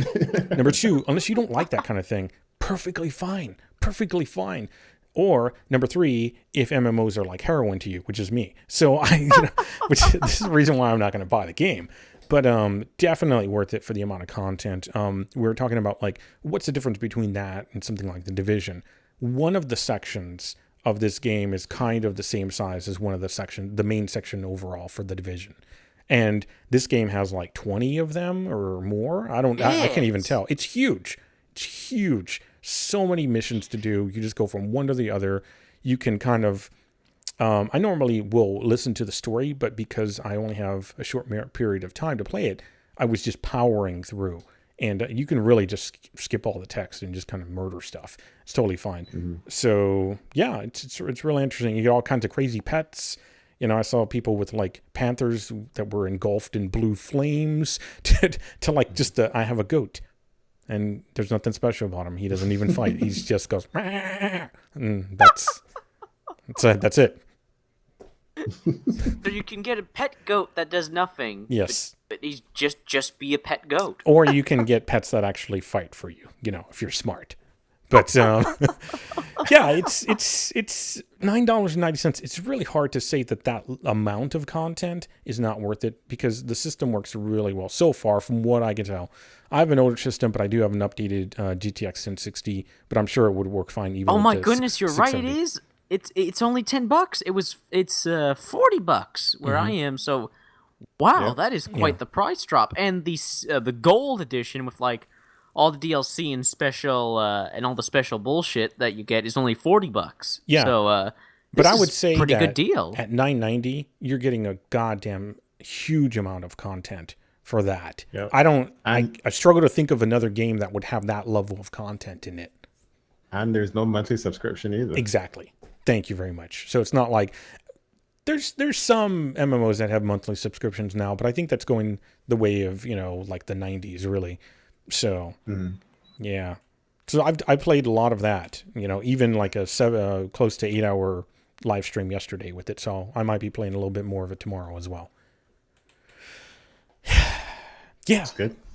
Well, the game has mostly positive reviews on Steam. Over 8,000 positive reviews. Yeah, that's pretty impressive. It's hard to not like what's going on in the game unless you just don't like it. You know, it's like, oh, I hate potato salad. Well, you came to the house of potato salad. That's all we sell here. Fuck. You know, if you hate that, then you're not going to like it. You know, so you probably like The Division instead, which I love. I love The Division too, which is why I don't want to buy this game because I still want to be able to play my other games. So. Oh, man. Speaking of other games, I got some more positive news here. ESO went free this past weekend. Killing Floor 2 came out of early access this weekend. Ooh, nice. It is now a full-fledged game. It's now a 2016 game, and it's so awesome to have another early access success story. Tripwire has done Oh, yes? I have to ask one question then. Not being in early access, have they added things to it now? Oh, dude, they've added a lot of stuff. A lot of stuff. New weapons, new perks, ton of new maps. Yeah, they. So there are a lot. Like I remember when it first came out, it only had like one boss or something that you could fight. So they added like a bunch of different bosses now, or is that like future content? There's only two bosses. There's only two bosses right now. But they said they are working on a third boss. It's taking longer than usual. But you know what? All the other content's in there. All the maps they wanted to get done are there. All the perks. The perks are basically the classes with all the different weapons and stuff like that. All the perks they wanted are finished. The game's basically done, as well as bug fixes and stuff like that. So they've come out of early access now, and it's just awesome. It's awesome. More games, more good games need to come out of early access. I'm just happy to see another early access success story, really. And Killing Floor 2 is a great game. It deserves it. It really does. It's a great game to play with friends. If you love slaughtering the mutant undead, it's a very satisfying, very fun first-person co-op shooter. Like it's nothing mind-blowing. It's nothing. So now all we have to do is wait for DayZ to come with early access then. Jesus. Ugh. And so we can burn it, like buy a copy just to burn. I mean, it's digital. Yeah. I'll print the code out. Burn the code. Yeah. Oh man. Killing Floor 2. Yeah, that's a game I would play, but I would want to get it on like a big discount because Oh, it's for on me, discount right now. It's on sale right now for I said a big only... discount. Okay. So I'm $20 sure is too much? It's 22 Yeah. something, I think. It's 22 something. Yeah, Okay. because see, that's a game that you can play by yourself, but it really is best played with other people, you know. So yeah, I don't really foresee that I would play a whole lot of that because it's pretty much just killing monsters, which is awesome. Yeah. You know, you can zen out It to is. that. Like I said, Killing Floor 2, like, it's nothing special, like, setting-wise. You but run the around mechanic... a level trying not to get murdered, and you kill other. It's kind of like horde mode, is what it really Exactly. what it is. It's horde mode, but it's horde mode done extremely well. Yeah. It's like, it's horde mode, but I don't want a single player. I don't want a PvP. I'm just here for horde mode. This is your game. If you're someone who loves horde modes, who loves survival modes, Killing Floor 2 will be your jam. It's a really good game. And on top of that, I just want one last thing about Killing Floor 2: full mod support. You can make your own maps, your own weapons, shit like that. Completely free, can be added to the game. It has full-fledged mod support. People have already come up with some crazy stuff in the early access, and I've played on some crazy-ass maps that the community has invented. So that's limitless content right there, opening the game up to modders. So Killing Floor 2, highly recommend. Sorry, I interrupted you there, Janzer. Please continue. No, you didn't. I was going to interrupt you. Oh. No, you had the floor, sir. I was going to just say, just like The Killing Floor? I was going to say, just like Genital Jousting. Oh, man. Oh, man. So that up. this game, I have to. This game came out, and it's basically cock and balls just floating around. I don't know what they're doing. They're just going around trying to penetrate each other. Now, this game is like banned on Twitch, right? So, Oh, it is? Oh, okay. yeah, you can't play it on Twitch from what I remember seeing. Like, they even say it themselves. I think it's Digital Devolver or Revolver, the same people that. Yeah, that's the publisher, Devolver Digital. Devolver Digital. There you go. They were publishing for Shadow Warrior 2. Yeah, So the that's why I know about developer it. the developer of the game is called Free Lives. Whatever games they worked on. I don't know. You gotta be kidding me! What? Broforce? Oh, nice, the guys nice. who made Broforce made Broforce. Yeah. So what's interesting about this is that, remember, everyone, dicks and balls are perfectly fine. Vaginas, horrible, offensive. Take them out of the video games. Watch Dogs 2. See, this is the hypocrisy of the gaming world that we live in, you know? Oh, God. Of the world we live in general, where it's fine to just penetrate other cock and balls, but you cannot see a vagina, because that is horrendous. How could that be in a game that's so offensive? And yet you have an entire game revolving around male genitalia. It's just silly. It's just silly to not point that out would be crazy. When they showcased the game, they actually had people playing with joysticks that had dildos on them. How Nice. did this game get made? I don't know, but it's out there, so you know. It's But just I bet you if any company comes up with a game about vaginas and put a flashlight on one of those or whatever they call that fake vagina thing, that they will probably get slammed so hard for doing something like that, as opposed to, oh, that's great. Yeah, people play with a little floppy dildo. That's okay. Yeah. Vaginas, whoa. Yeah, exactly. Getting a little personal here now. Let's once again cut this back. Yeah, no, it shows that and this is going to make Count very happy. It shows that the patriarchy really does rule everything. Oh my where God. we can swing our wangs around in multiple types of games, but one vagina in a game, get it out of there. Get that shit out of there. Yeah. Though, How dare you? Thinking about it, playing with a vagina probably will be increasing it to insane difficulty, because I mean, mostly male gamers, they probably don't know how to play with a vagina anyway. So I mean, the first thing is they could teach a generation of men to actually understand what a vagina looks like. You know, they may never see one, and so if they do, they'll know how to maybe manipulate it. You could just make it a gaming score system. So it's like, oh my Lord. You can increase the difficulty because different vaginas have different sensitive spots, and you know they don't respond as well to this type of motion versus another. You know, so they could be a whole game. I could see this, yeah. And you could take it to sex ed classes. There you go, perfect, solved. Next. Yeah, so just like civilization, it could be taught in schools then. Yeah, Yeah. I can see it. Exactly. Absolutely. Not in America. It's perfect. No. Come on, France. We're looking at you. Make it happen. Nah, they're too bored. They're too bored. All right. Oh man, Well- I can't believe it's the guys who made Broforce that made this game. Why not? How do you go from Broforce to this? Technically, it makes sense. That was dealing with men, bro force. Yeah. It's ridiculously No, over the top penis. too. Why not? They just basically took. Look, it's still a load of testosterone. They just took away the male frame, and they just left what the reality of it was. Now, if they had these dicks like kind of like Arnold Schwarzenegger and like a face and all, that would be even better. Yeah, I really don't want to see a dick Wesley flopping around Snipes. Going, ow, ow, ow. Oh my god! yeah. You could put them all in there. Great. Get to the scrotum. Yeah, get to the scrotum. Yeah. So. Oh, my Awesome. Lord. Oh God. Well, Speaking of getting screwed, Oh Lord. well, nice that you said. Speaking of getting screwed too, one other topic that I had was about those guys that were hacking FIFA and making coins. Coins are basically when you play the game, you finish a match, you get coins, but you can also buy coins as well. You can use them to, I guess, upgrade and do different things in your game. But what these guys were doing is that another hacker that they knew showed them how to reverse engineer the game.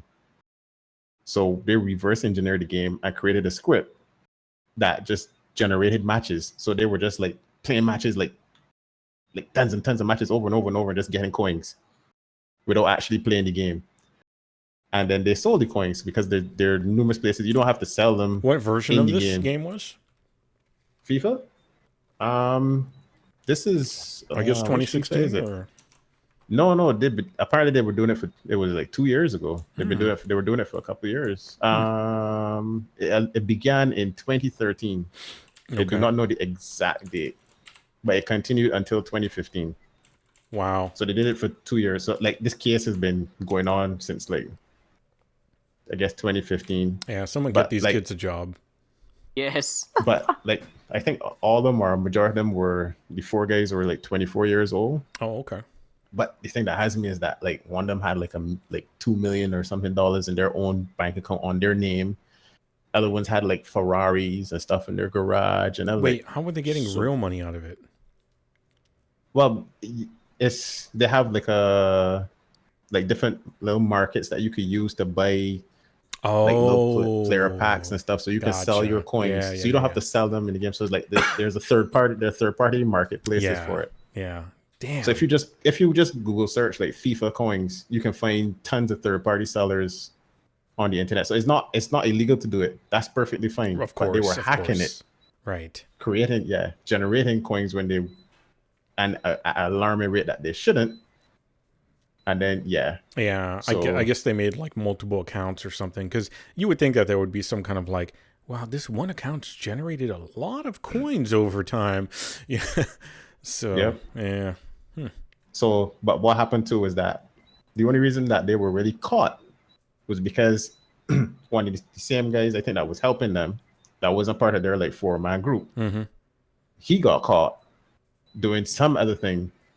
Like I think it was either hacking Valve or Microsoft. Ah, gotcha. And I'm guessing in the chance to try to reduce his sentence, he gave them up. Wow. Rip Wow. their lifestyle. Yeah. That's real shitty. Yeah. Wow. It's shitty all around. Yeah. There was some article I had read maybe a couple of weeks ago talking about like how hackers ruin games, because like MMOs or whatever, because they'll just go in there, they'll bomb the game on day one with all their bots, because they're out there to just get like resources or whatever is valuable, and so like they said that was the real issue with like Pokemon Go when that came out, was it wasn't really gamers that were causing the servers to crash, it was all the bots that were hitting it up.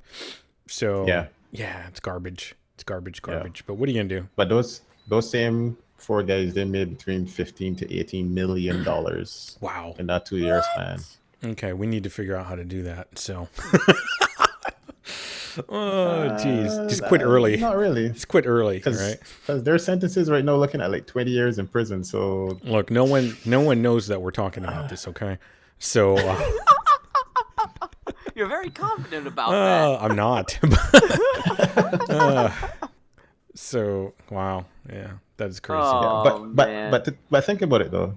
Imagine if, well, I mean, obviously they probably would have still been caught because they were ratted out, but they did that and they weren't caught. So if they weren't ratted out and they also took precautions and said, let's not milk it for too much money. Let's just get like maybe 5 million out of this or 8 million. Yeah, but you can't stop. They would have been. Yeah, but the funny thing is that they didn't stop. They made so much, and nobody. I'm trying to figure out how did EA not realize that so many of these games were going on. It's like I don't know. That just seemed like a ridiculous amount. That's what I'm saying. Something should have went like this number is just really high somewhere, but I guess there's no checks for that because there's no people involved with it. Yeah, or maybe somebody accountant just said, "Well, this game's doing really well, so let's just keep it going." Yeah, it turns out there's only been like, fucking 500 people that bought the game. The rest are all bot matches. They just don't realize. Wow. Oh God. Oh man. That's. I got nothing. I don't know how to respond to that. That's crazy. That's nuts. Yeah. Well, just think about how many motherboards and processors you could buy with that, Sean. Oh damn right. Shit. Get on that. GamerTron, start Bitcoin hacking. Do it. Go. So, if only I had the mental capacity.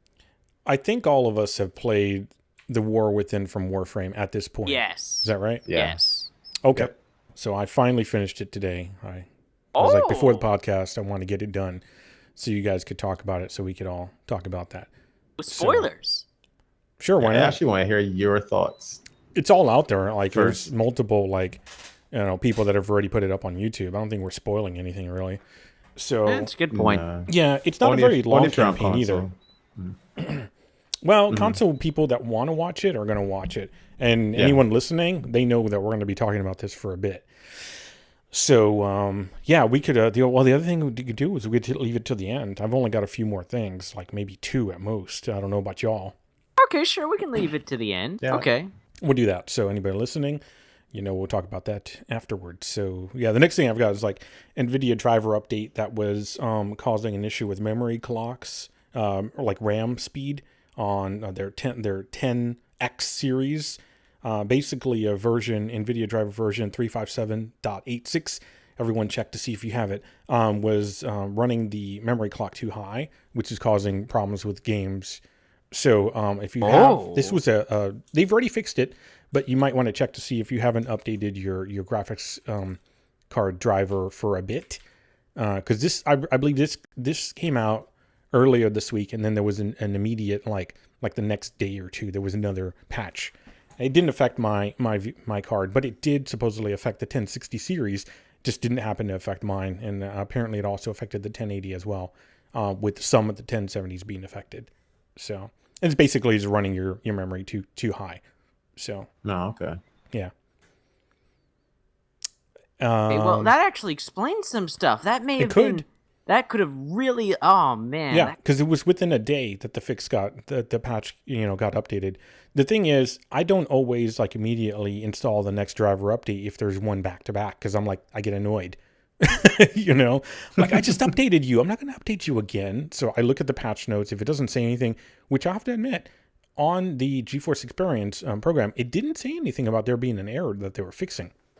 Oh, that. Damn it, NVIDIA. I know. But, otherwise, just check your shit. check your shit and pray to God that friggin' stuff together. That's the second time this... okay, I sound like a dumbass saying that, but that's the second time this year one of their drivers caused mass issues for a lot of people. If you remember, earlier this year, one of their driver updates caused infinite rebooting. Do you guys remember that?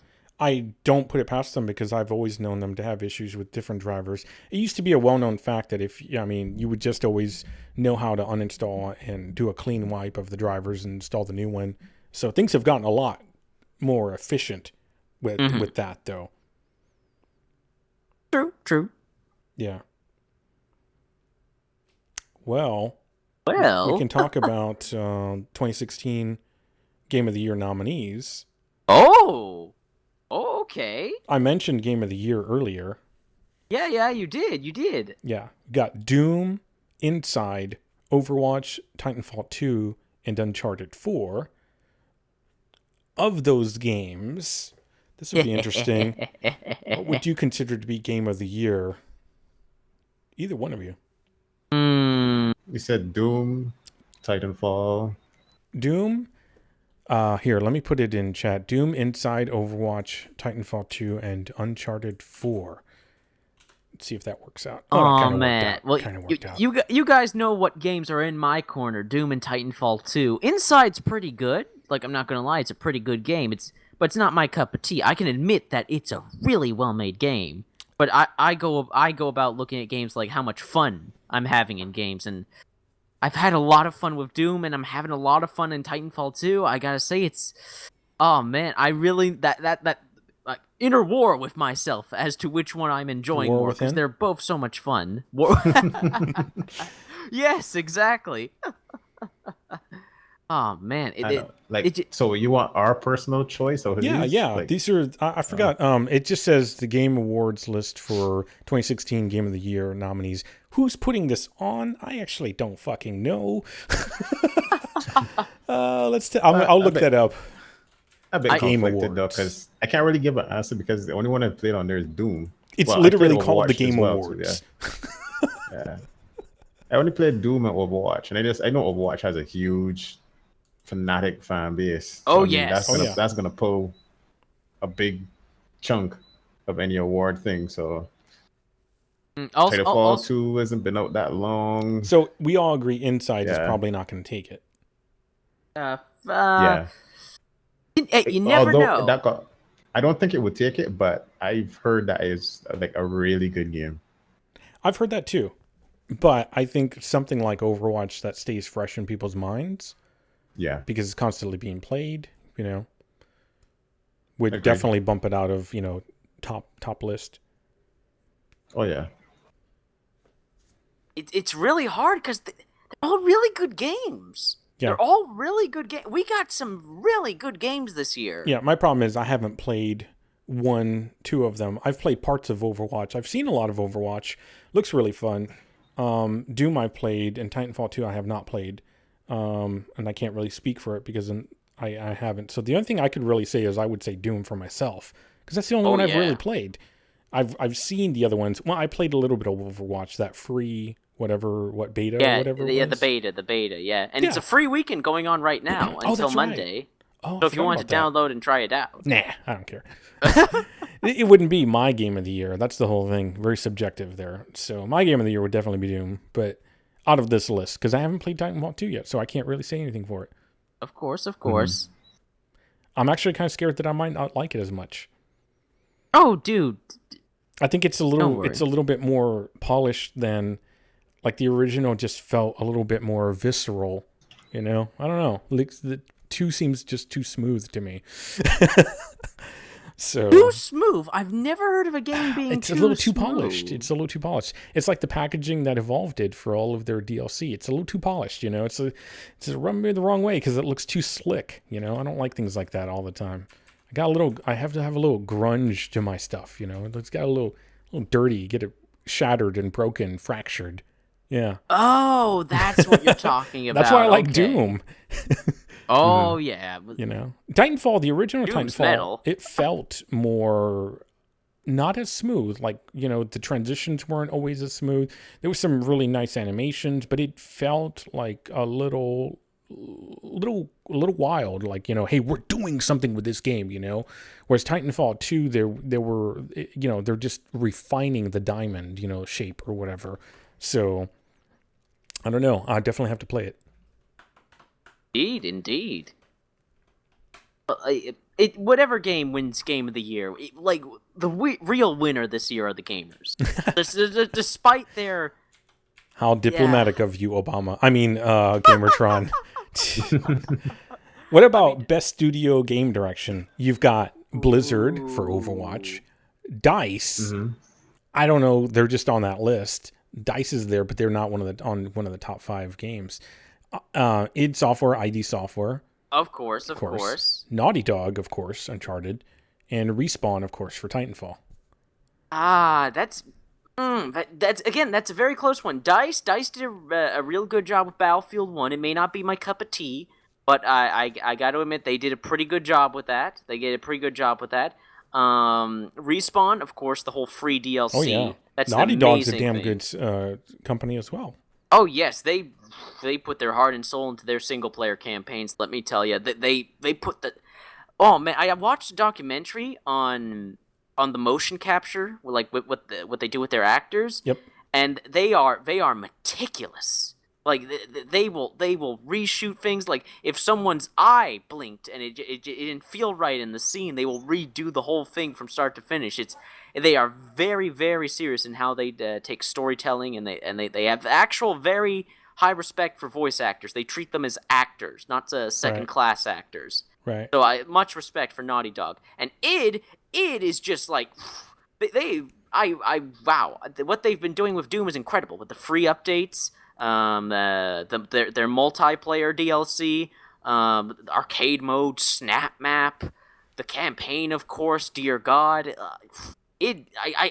all these developers did really good Blizzard jobs. too. It's hard to shake Blizzard. Too, yeah, it's hard to ship Blizzard. Well, except the one thing you can shit them for is that RNG microtransactions. They may have made it easier to earn loot boxes now, but still. Well, RNG microtransactions. The testament to whether or not that matters, what a few people might think, people are still doing it, and they're still spending a lot of money. Oh yeah, I mean, once again, it's vocal minority versus reality. You know, True. People may not like it critically, but in reality, it's doing extremely well. Oh yeah, exactly. It's just the morality of the whole thing. Like I get from a business standpoint. This is business, man. What are you talking about? There's no morals in business. I don't even think morality comes into play, because it doesn't change the game other than it doesn't. You appear to other people visually, right. Really. Because you don't even really see your character that much. You might see a little bit from like the hands or whatever, but other than when you win a match and you see your character at the end, it doesn't do anything. I know. Taste. It's just cosmetics. I agree completely, man. But if you pay money, you expect to earn something. Well, and you can pay $5, earn 5 loot boxes, and earn basically little icons. You paid $5 for a bunch of useless It's no icons. Deus Ex, okay? Okay, you're right. True, it's true. not. Mankind Divided is that fucked the dog. Yeah. I mean, I don't know. For me, that seems more like, well, look, hey, look, you bought the game, thanks for buying the game. Keep playing the game, and hey, look, if you want to support us some more, buy these little cosmetics. Exactly. Honestly, that's exactly how I say it. But there's always a clause afterwards saying, but you don't have to, because you already bought the game. Right. True. Very true. Very true. That's how I look at it. I just wish that they'd make the microtransactions basically like Battleborn. Battleborn has microtransactions as well, but you pay money and you can buy the skins that you want. You don't have to gamble for what skins you want. Nobody and pray likes you get the RNG. It's scummy as fuck to put money next to that, tied to it, the outcome. It's true. Yeah. But at least it's not something that's needed, and all it's doing is saying, you apparently cannot control yourself, person. Yeah. So they're leaving it up to you. They're just like, look, I'm going to leave a few, like 5 piles of cash on this table underneath covers. Now I'm just going to mix those covers up. Now I'm not saying, that you need to pick that, but if you do pick up any of that stuff, you might win a lot of money, but you might not. All you have to do is let me cut one of your fingers off. So, I mean, but the odds of winning like 10 billion, it's on the table, Yes. But you also might only win $10. Chance. You might only win $10. Exactly. Gambling is fuck. That's right. Grammaton Dryad. Thank you. It's gambling. That's all it is. So that's why I said it's scummy, but at the same time, it does leave it up to people, to say, okay, how bad do you want to go in, So. But besides that, I do agree with you, Janzer. Blizzard did do a really good job on Overwatch, especially with this latest update. I actually cannot praise them enough for this latest update. They took care of one of my number one problems with the game, and that was lack of game modes. The Yeah. problem was there was only 2 game modes in the game, and you played those over and over again. And now that they've finally added friggin' deathmatch, the brawl playset. Before they had these weekly brawls where every week it was basically this a game mode with mixed up rules. Like they changed the rules. Like you could only play as one hero. You all had to play as the same hero. Gravity was changed. You wouldn't be able to use your abilities. Stuff like that. Now they've taken the weekly brawls and just made a brawl playlist. So all those game modes are there. You don't have to wait each week and pray you get the brawl you want to play. Now that's all just available all time right now. That's just a great move. I have to refine what I said. I said Doom, but I think I would say Titanfall 2. The reason why is because I think it's more of the total package. The problem is I don't know what all Uncharted 4 does other than like their storyline. And also I've seen a lot of their Uncharted. It has a multiplayer, and that's about. They have supported the multiplayer with like new maps and. It's not something skins. people really talk about. I don't see a lot of Let's Plays about it usually. Nah, it's usually the single player. The single player is the star of the show for Uncharted. Yeah. So I would probably because the Doom's multiplayer is not as good as Titanfall 2's multiplayer. No. I can attest that. And Doom's Overwatch got solid might have multiplayer, but it's just not as fun. Yeah, and Overwatch might have great multiplayer, but it doesn't have any single player. Inside is great single player, but no multiplayer. So the total package probably goes to Titanfall 2.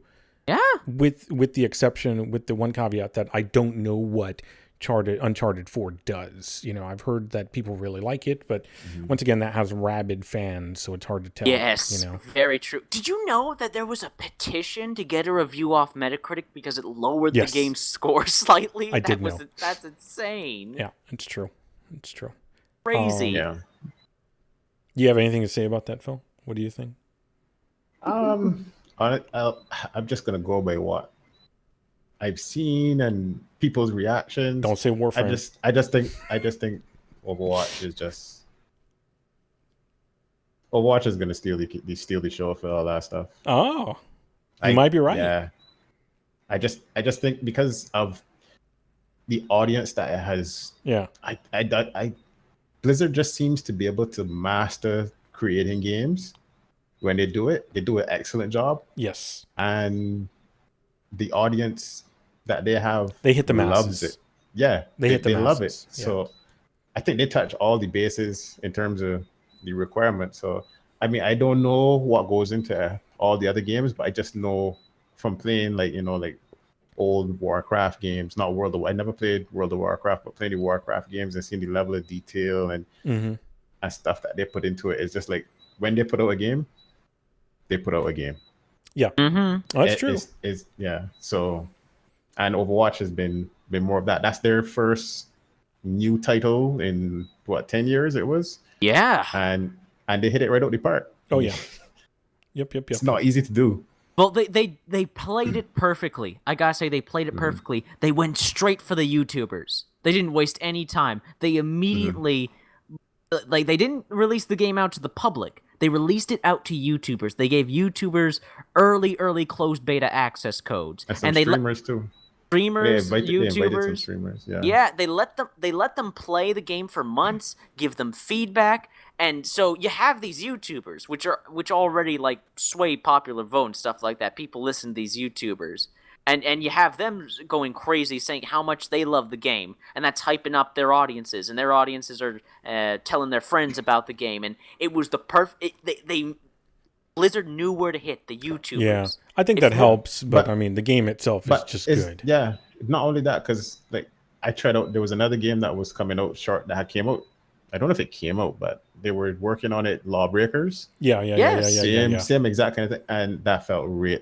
Like going from playing the open beta for Overwatch to playing Lawbreakers in their open beta, it was like chalk and cheese. It was like, no, this game is not at that level. Yeah. So you gotta give Blizzard props because they did a good job. Yeah. Oh yeah, they did. They certainly did. Then the last thing, I skipped the mobile and VR. I don't care about that stuff. Oh, no one does. Best independent game, Firewatch, which I heard a lot about. People wouldn't shut up about it for the first 6 months of the year. I can attest. Firewatch is pretty damn good. Hyper Light Drifter, which I heard some about, which I think there was a pretty rabid following for that, but in certain like sectors. Then again, these are independent games, so that's kind of how it would be. Inside, that definitely broke through, and a lot more people, I heard about it from more people being, once again, podcasts, YouTube's YouTube videos, live streams, all that stuff, articles, whatever. Stardew Valley, I know that hit really, really, really big, actually. I know we may not care about it, but I heard about it so goddamn much from all kinds of gamers that I was like, fuck. Yeah. And then they did something with it recently too, and people are back playing it again. So so they tapped into that. It's kind of one of those games where I think that it kind of just whatever it does, kind of like The Sims, draws people into that little thing where they just it does that very well. So and then the last one, The Witness, which I heard a lot about, and I know a lot of streamers streamed it on Twitch and stuff, but I think it kind of came and went. So The Witness, that was a puzzle game, wasn't it?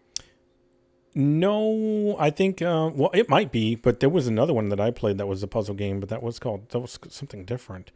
That was the Talos Principle.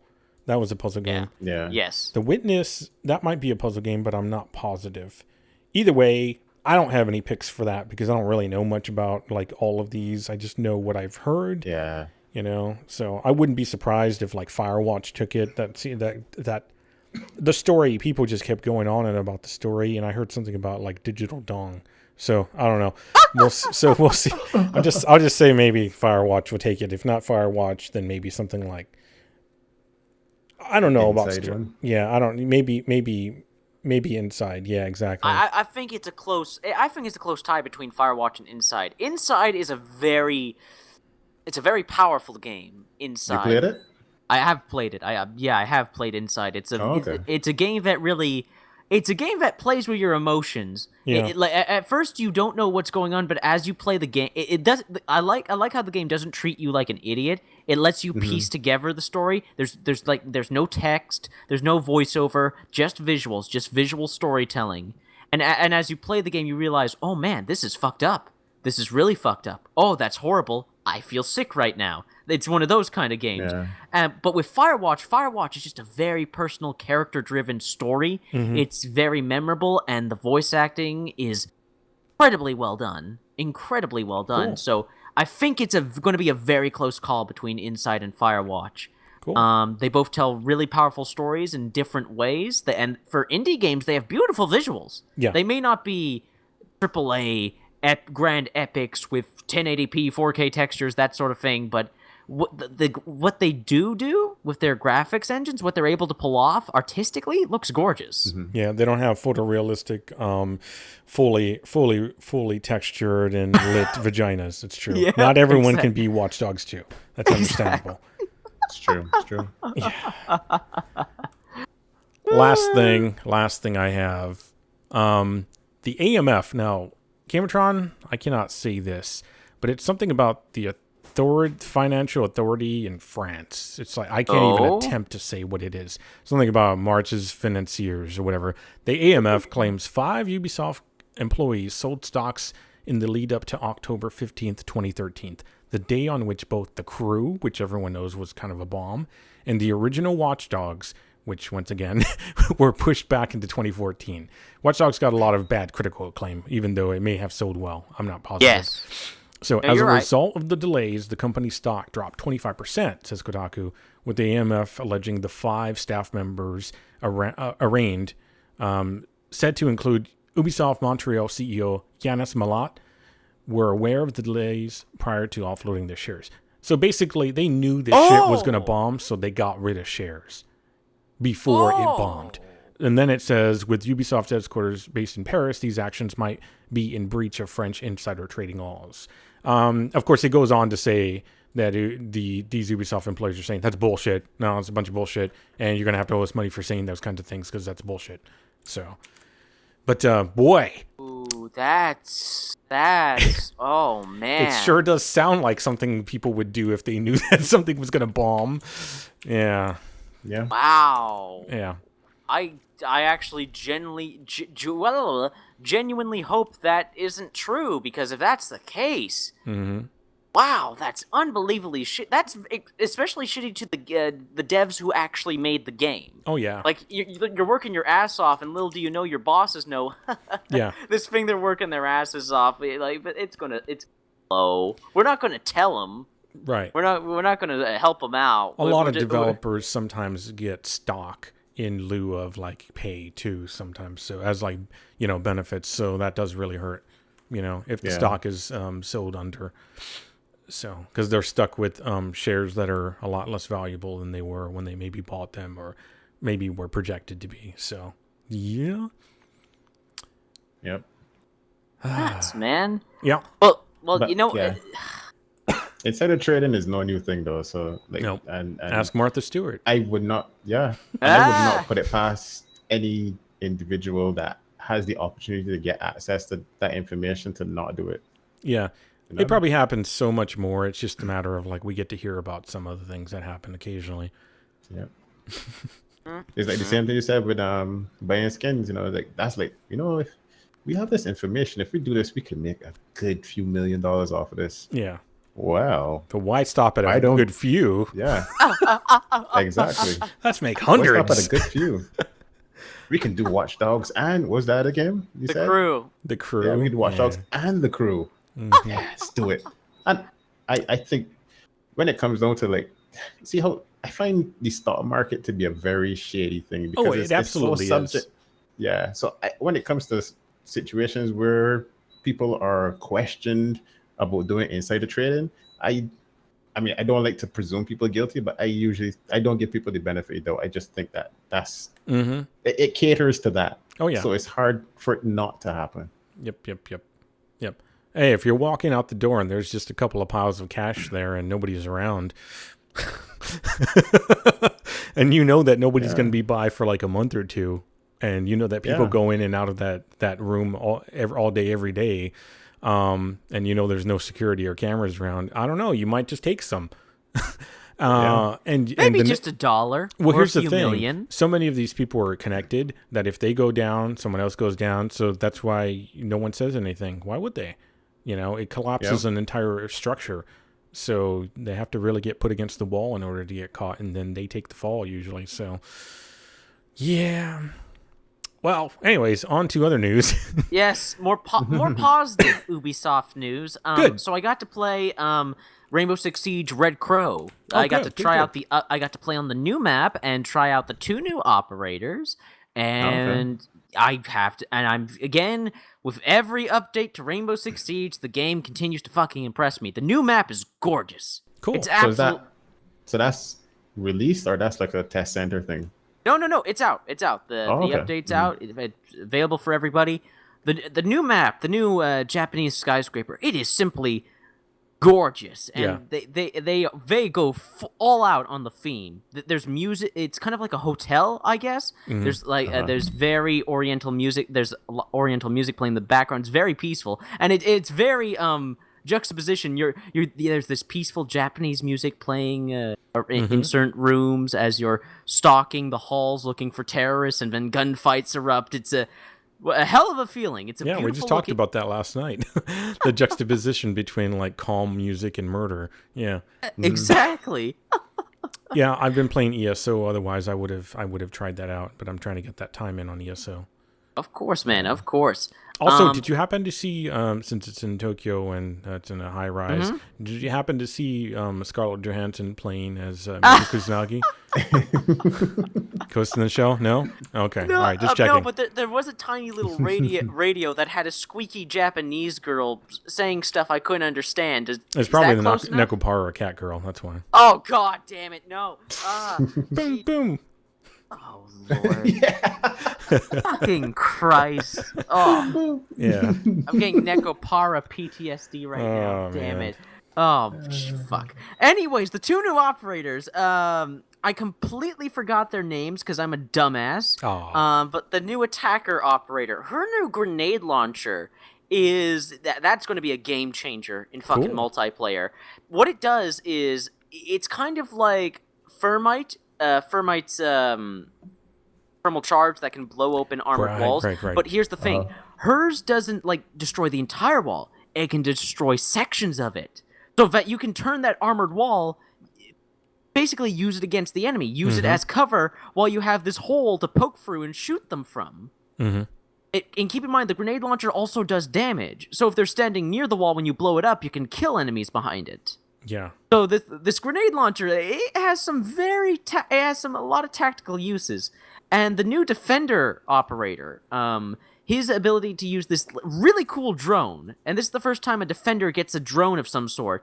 This drone can hover, stick to ceilings, and basically stun enemies. Stun them and blind them for a certain period of time. Yes, a flying drone. Yeah, everyone gets like little drones, but not a flying one. Okay, yeah, cool. Yes, and only attackers get drones. This is the first Defender with a drone, and a drone that can fly. Okay, right.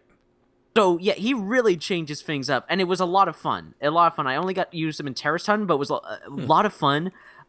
Groups of terrorists, I guess with the drone, you could also do like spotting as well, like how you do with the cameras. Exactly. You can spot and you can stun. It was real fun because I'd lure a group of terrorists together. They'd go after the drone. They go like, "What the fuck?" and then chase after it. Then I'd attach the drone to the ceiling. They're like, "Where'd it go?" They wouldn't. So they're all around that area looking for the drone. Then I'd activate the stun ability. And they're all stunned for a certain period of time, holding their ears, going like, "I'm deaf." Yeah. So it doesn't just stun one person; it stuns in like an area. Area of effect stun. Wow. Yeah, so it's a pretty awesome ability. Keep in mind though, you only get one drone, so if it gets destroyed, you're fucked. That's it. Exactly. So you have to use it carefully, and if you use it carefully and you use it well, it can really turn the tide of a match. Also, you guys are shotgun guys, right? You guys love shotguns. Yeah. Yeah. I like a mixture of the weapons, but shotguns are pretty good in that. Okay, you guys are going to love the new shotguns they added with the new operators. It's a supernova. It's a supernova shotgun, and good. It's real good. Cool. That's all I got to say.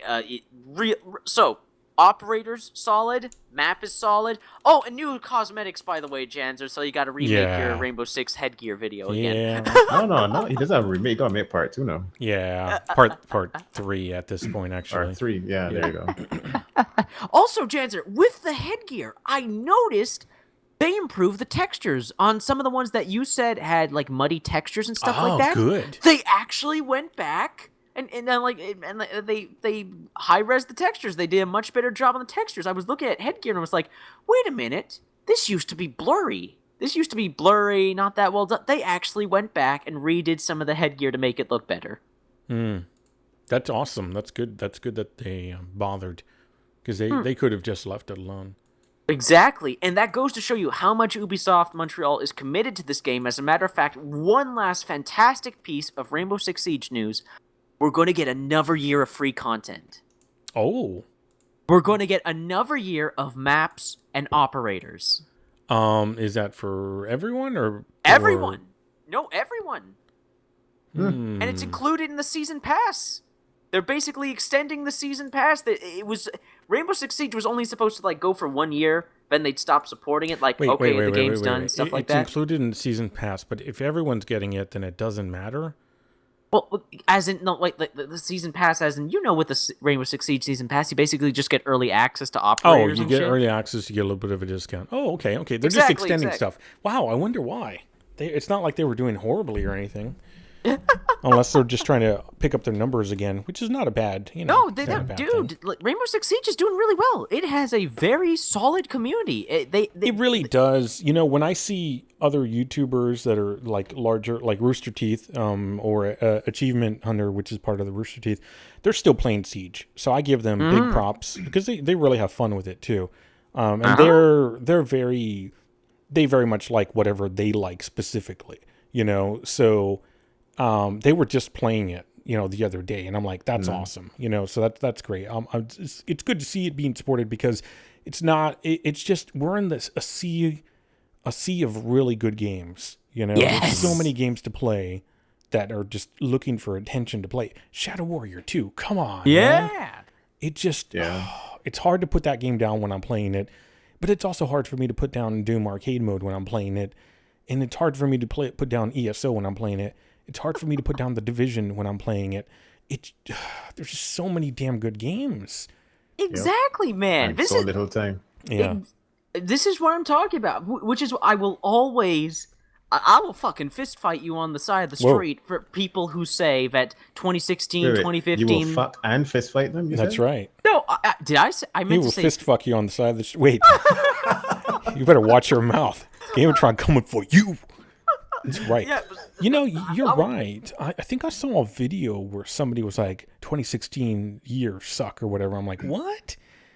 It was probably by a big YouTuber, and he's a comedian kind of YouTuber at that, so I don't really believe him. But I was like, are you kidding me? There's so many good games out. It just could be the type of games that person likes, like Mario or something weren't coming out, you know? Well, yeah. That's the Beats only me. real, like, Nintendo games are the only kind of, I guess if you can call that a genre. I guess Nintendo games are the only games that have been really lacking the past really few good years. that Zelda game, whatever that one was. Oh yeah, Breath of the Wild. That's that the looks. one coming out next year. I would play that. Oh, that's coming out next year. Okay, that looked Yeah, because really the whole nice. Switch isn't coming until next year, so. Oh yeah, I never got to ask.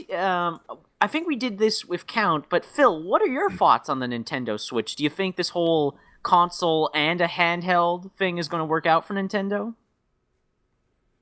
I think it's all going to come down to what games they have on it. Yeah. Ah, okay. To be honest, if they, because Nintendo is not doesn't have a lot of third party, or if any really third party games. There's like a lot of games that they back.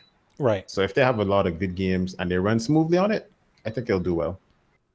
People are skeptical and this and that. Oh, it's just like a tablet, this and that. But until we really know what it is, like how powerful it works and how smoothly it works, and then what games are on it, I think with all those factors, if all those factors combine together and work well, it'll sell. Yeah. Because also don't forget too, like what a lot of people forget is that Nintendo doesn't really target our market. Like they target the Japanese market. It's true. No, they target like their core market, like the Asian market, and those people like games on the go. True. So it's gonna be a hit for them. Right. People, they really like they don't like the sit down, because like a lot of the like PS4 and Xbox, I don't think they do as well there. Xbox for sure. They don't really care for Microsoft. Yeah, they don't really care for that over there. They like their mobile gaming. So, well, also they don't support like Microsoft because it's not Sony or Nintendo, which is produced over there. That's actually a fact. Microsoft did horribly. When they do anything better than garbage, then they celebrate, the fact that, the Xbox has sold X amount of units over, and wow, how did you pull that all? Because part of it is the culture, like you said, Phil. The other part is they literally are very loyal to their own products. Yep. And what a lot of people don't realize is that the world doesn't revolve around them. So this product doesn't have to be made for them, but they're going to buy into it. Yeah, we don't get a lot of the stuff that comes out in Japan either, so people want it, but they don't care. Yep. They're like, we don't care. Exactly. Oh, but it would sell really well. Oh, no, doesn't matter. Look at Dark Souls when that came out. There were so many issues with it, and it took to the third iteration for the developer to say, "Oh, you guys like this game? We've done this, and this is from." Listening to people that worked closely on translation for the game. They're YouTubers, a couple of YouTubers that either they worked on the guides for it or they worked on translation for it. So they were saying these things, I'm not just bringing this up from nowhere. So it was like, wow, yeah, I think that guy's Miyazaki is the director for that. So, yes. Yeah. So barring technical issues or lack of games to play, as long as that stuff doesn't happen, I think it's going to be a hit. All right. Here's hoping. More competition is only a good thing for gaming, because then everybody has to step up their game. Yeah. Yeah. It's true. So I guess that can end unless there's any other hot topics you guys want to talk about, but that can end the podcast and we can move on to Warframe: The War Within. For those of you that don't want to hear that, you can leave Yeah, Yes. yeah, that's good with me. Yeah, but if you are leaving, you know where to find us. B3 Gaming Cast, pretty much everywhere on the internet. Do us a favor and share this podcast with people that you know would enjoy it. And we can stop talking to the same people every week. Oh, man. So that would be iTunes, Podbean, right? Yeah, most of the people that are listening to this now already know where to get it, but it's true. iTunes, Podbean. We have a YouTube account that you can find on our Twitter. So we have Twitter, of course, Twitch. Yeah, we're wherever you look for B3 Gaming Cast. So We're also right behind you, in your closet, under your bed. GamerTron You'll never is see for us sure. coming. GamerTron confirmed stalker. Yeah, it's true. Stalkertron. Yeah, he just wants you to buy Titanfall 2 really badly. Yes, do it. Oh, man, that would be beautiful, though. I can tell you that would get somebody's attention if you went to a company and said, look, if you do this, I have X amount of money that they're going to, pay for that. And because you're bringing in money. That's a sales thing or whatever, but that would definitely get you a spot in the games industry. Anyways, Warframe, the war within. Yes, war within. GamerTron. Do you want me to start? Would you want to start? Well, I already made a video sharing my thoughts, so yours is the only one I haven't heard. So, Janzer, what did you think of it? Oh, did you talk about all? Okay, I only saw the one where you were talking about like the lock on Sedna where you couldn't progress. I uploaded a video he on made my another thoughts. one. Yeah. Oh, I missed that. I went back and watched yours, Phil, just to hear what you had to say. Okay, so I played it today, and it took me about an hour and 40 minutes, so it's not a very long, quest, although an hour 40 is not bad. And I had some interruptions as well. Let's see. Where do I start with this? Overall, I liked it. Overall, I liked it. Overall, I think that there were some better things in this than in the Second Dream. I like the voice acting a lot better. Number one, I like the queens. The two queens. I really like their design and stuff like that. Because I know that Warframe has a certain way that they design with their models. So I know that's the limitation of what they're going to be able to do. There's certain things that I'm like, that looks kind of weird, but I also know that they're rendering this full. Like they're rendering it in real time because they put your Warframe in. I love that. I love the fact that they put your Warframe in the cutscenes because everything's being rendered full time. I mean, real time. And your inner child. Oh, of course. Yeah, your kid. I'm glad I fixed mine up because he was looking like derpy derp before that. So I'm glad I kind of went back and messed with him a bit because he was there. And so that worked out really well. So I do like all the personalization. That's one thing that's kind of overlooked sometimes with these cutscenes. But when you think back to games of the past, you would always wish for that personalization. It's like, oh, he's not wearing my colors. It's a different guy instead. No, this is actually your dudes. Mm-hmm. Yeah. So I've got my clan emblem on my shoulder there. I'm like, yeah, that's right. So, I like the story. I like the story overall. Teshin, I think, was the main protagonist beside yourself. So he's I guess he's the main, the secondary character. The protagonist is the actual operator, the child operator. Yes. Mm-hmm. And you have the queens there, and you've got her little Teshin turns out to be. It did throw me for a loop. I didn't really, think about this either because I don't know much about Teshin. He was just introduced as this is the guy that you learn PvP from or something like that. I never do PvP, or I did very little of it, so I don't really care about Teshin. So he's there, and it turns out that he's actually working for the Queens. He's kind of like an undercover operative or whatever. I think they call him a Dax or something like that. Yeah. And so he's deep undercover, but he's actually a pretty decent guy. It's just a matter of he, I guess, made a pact or something like that, or it's just how he was made. Or see, they don't really go into the backstory for Teshin, so you don't really get a full sense of why is he a good guy but a bad guy. It's actually very confusing because he just comes across as a good guy, and so the whole reveal of him being working for the Queens is that really did surprise me because there's nothing that really leads up showing he's kind of a bad dude. But even when he reveals himself to be working for the Queens, you still don't get the feeling that he had been working for the Queens all that time. You get the feeling that he was a good guy that somehow maybe, I don't know, like they blackmailed him or something. I don't know. The problem is it's all up in the air. I think you guys missed a certain line of dialogue. I probably did. It was the Queen's Scepter. Mm-hmm. The Queen's Scepter was basically he's a Dax. A Dax is basically kind of like a type of Orokin soldier. Okay. But they put a weakness on them, and is that whoever controls the staff controls the Dax. Therefore, the Dax, unlike Warframes, could never rebel against the Orokin. Ah, okay. And so he saw the Queens as Orokin.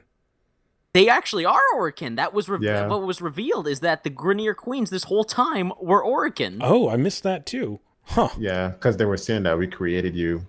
Yeah. And stuff. Yeah. Well, I think between some of the interruptions I had, I might have missed some of it. But that is a positive about one change that is a positive is not the fact that I missed things, but that you can replay quests. So I saw that at the very end too. It was like, oh, replay the quest. So I might actually do it just for the story. What? You can replay the War Within now? Absolutely. Yeah. It said so. Like when I shit! It was an option. It wasn't that way when you played it, Tron, but they changed it. I think it was yesterday. Oh, that's wonderful. Yeah, it's really neat. Absolutely wonderful. I will say this as a rank 21 with like pretty much everything that I can have. There's some items that are new that I haven't picked up at a certain point, but it doesn't really matter that much. You're not going to have any problems with this quest in any way, shape, or form.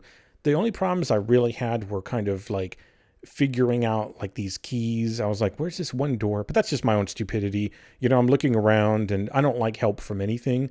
So I kind of like the game should be able to direct you, you know, and what you need to do. And it did a pretty decent job about that. My only real gripe about the game, that quest itself was the Arcwing mode, but what's new? Arcwing is still like the camera now is like kind of over the shoulder, and maybe it was always like that, but it seems like your Warframe is in your face a lot of the time, so you kind of want to see past him a bit. But it's like I was like kind of moving the camera left and right. I was like, I just get the fuck out of my way, dude, you know, so I can see where I'm going. They did. Okay. Yeah. I don't know, I just feel like I could zoom in a bit more so I could get my Warframe out of the way, or zoom out, one of the two, but I don't like where it's currently sitting. The other thing is the control of it, because of what I'm seeing, it felt like I didn't have very good control of the Arcwing either. When you're trying to do fine movements because there's these lasers, I failed that laser section a few times. Because same here. I did too. Because there were even times where I swear to God I had cleared and it was like, you didn't say the magic word. Same and I'm like, with me. Fuck you. You know, and then there were other times. Oh, I went inside of the ship once. I did that too. I was like, hey, can I be okay if I'm in there? I didn't stay in it, but I did go in it. That was interesting. There was another time where you have to like kind of go off to the side. They put a good indicator of that you had to go into a little cave, but I just kind of ignored it immediately. And I was like, let me follow the thing. And I was like, why can't I go in there? So once I actually paid attention to the marker, I went into the side cave. And then being inside like the main area where there's those puzzles for the doors, that kind of threw me for a loop a little bit too, because I was like, where's the doors for these things? Why do I have to press do I press these? I mean, I figured it out because I'll blunt force my way through anything, but it didn't really say there's maybe they did. They you know what? They probably said there's some keys in this console and you have to press them, and then you have to go over there and get other keys, bring them back over here and press it. Blah, blah, blah, you know? They didn't say that, but if you walked up to the console, then it would tell you that you need keys. So then it did, but then it said like key to the elevator. Markers. But I'm like, elevator? Yeah. The fuck is an elevator around here? You know? So I didn't really put those two and two together because I hadn't seen an elevator. Once again, when you introduced a term that hasn't been defined to a character visually in some way, like sometimes what they'll do is they'll do a cut scene where it like goes across the map and zooms in on that target of whatever it is, you know, but they didn't do that. But what they did do was put markers on the map of like items that where I needed to go. So after I was like, I pushed one key in and I was like, what do I do now? I was just like, maybe I'll just go to these boxes on the map. And so that's basically all I needed to do. And then I kind of wandered around. Yeah, I just wandered around in the room. I was like, I don't know what I'm doing in here, But hey, there's a thing. I guess I'll go get that. I don't know what it does. Maybe I'll go stuff it in that machine again. I was like, let's go do this. I was like, is there any particular order? I sure as fuck hope not. And I'll tell you another thing. Even though that section had a lot of patrolling Grenier and a lot of like, I guess scanning type of equipment, I never got hit with the scanner. It seemed kind of odd that there was such high security, but I only tripped the enemies once, and I wasn't stealthing at all. It was just because I was falling off something. I was stealthing, and I have to say I really enjoyed the Warfin for the fact that they were actually kind of emphasizing there's an option to go stealth here if you want to, and Yeah. I embraced it. Yeah, It was, that would have been really cool. great, but I have to go Volt because I'm always Volt, so everything I do with the quest is Volt. So, and it worked out fine. I actually, that was really the only qualm was the Arcwing thing. The other things that were kind of silly, I eventually picked up on. It wasn't too bad. The end fight with the Queen, I remember glancing at chat. I was trying to ignore it, because I knew people were going to throw spoilers or whatever. I was like, I'm just going to ignore it. Was figuring out like how do you do the end fight, which I was a little surprised that the end fight was that easy, especially considering how difficult Kayla Tatam had been. She was kind of difficult, so I figured they were just going to keep upping that, and especially how the Warframe community always cries for like extremely difficult content. So I assumed that there was going to be something that was just going to gut punch you. But I'm glad that they kept it relatively middle of the road and relatively easy, because those quests, in my opinion, should be all about the lore and the story. Yes. And I liked the music. I did.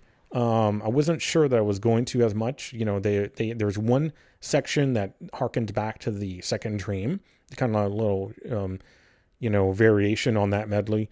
And then there's another part that was kind of like 80s-ish or whatever, like, very electronic, synthesizer type. And that was kind of cool too. So I was good with most everything.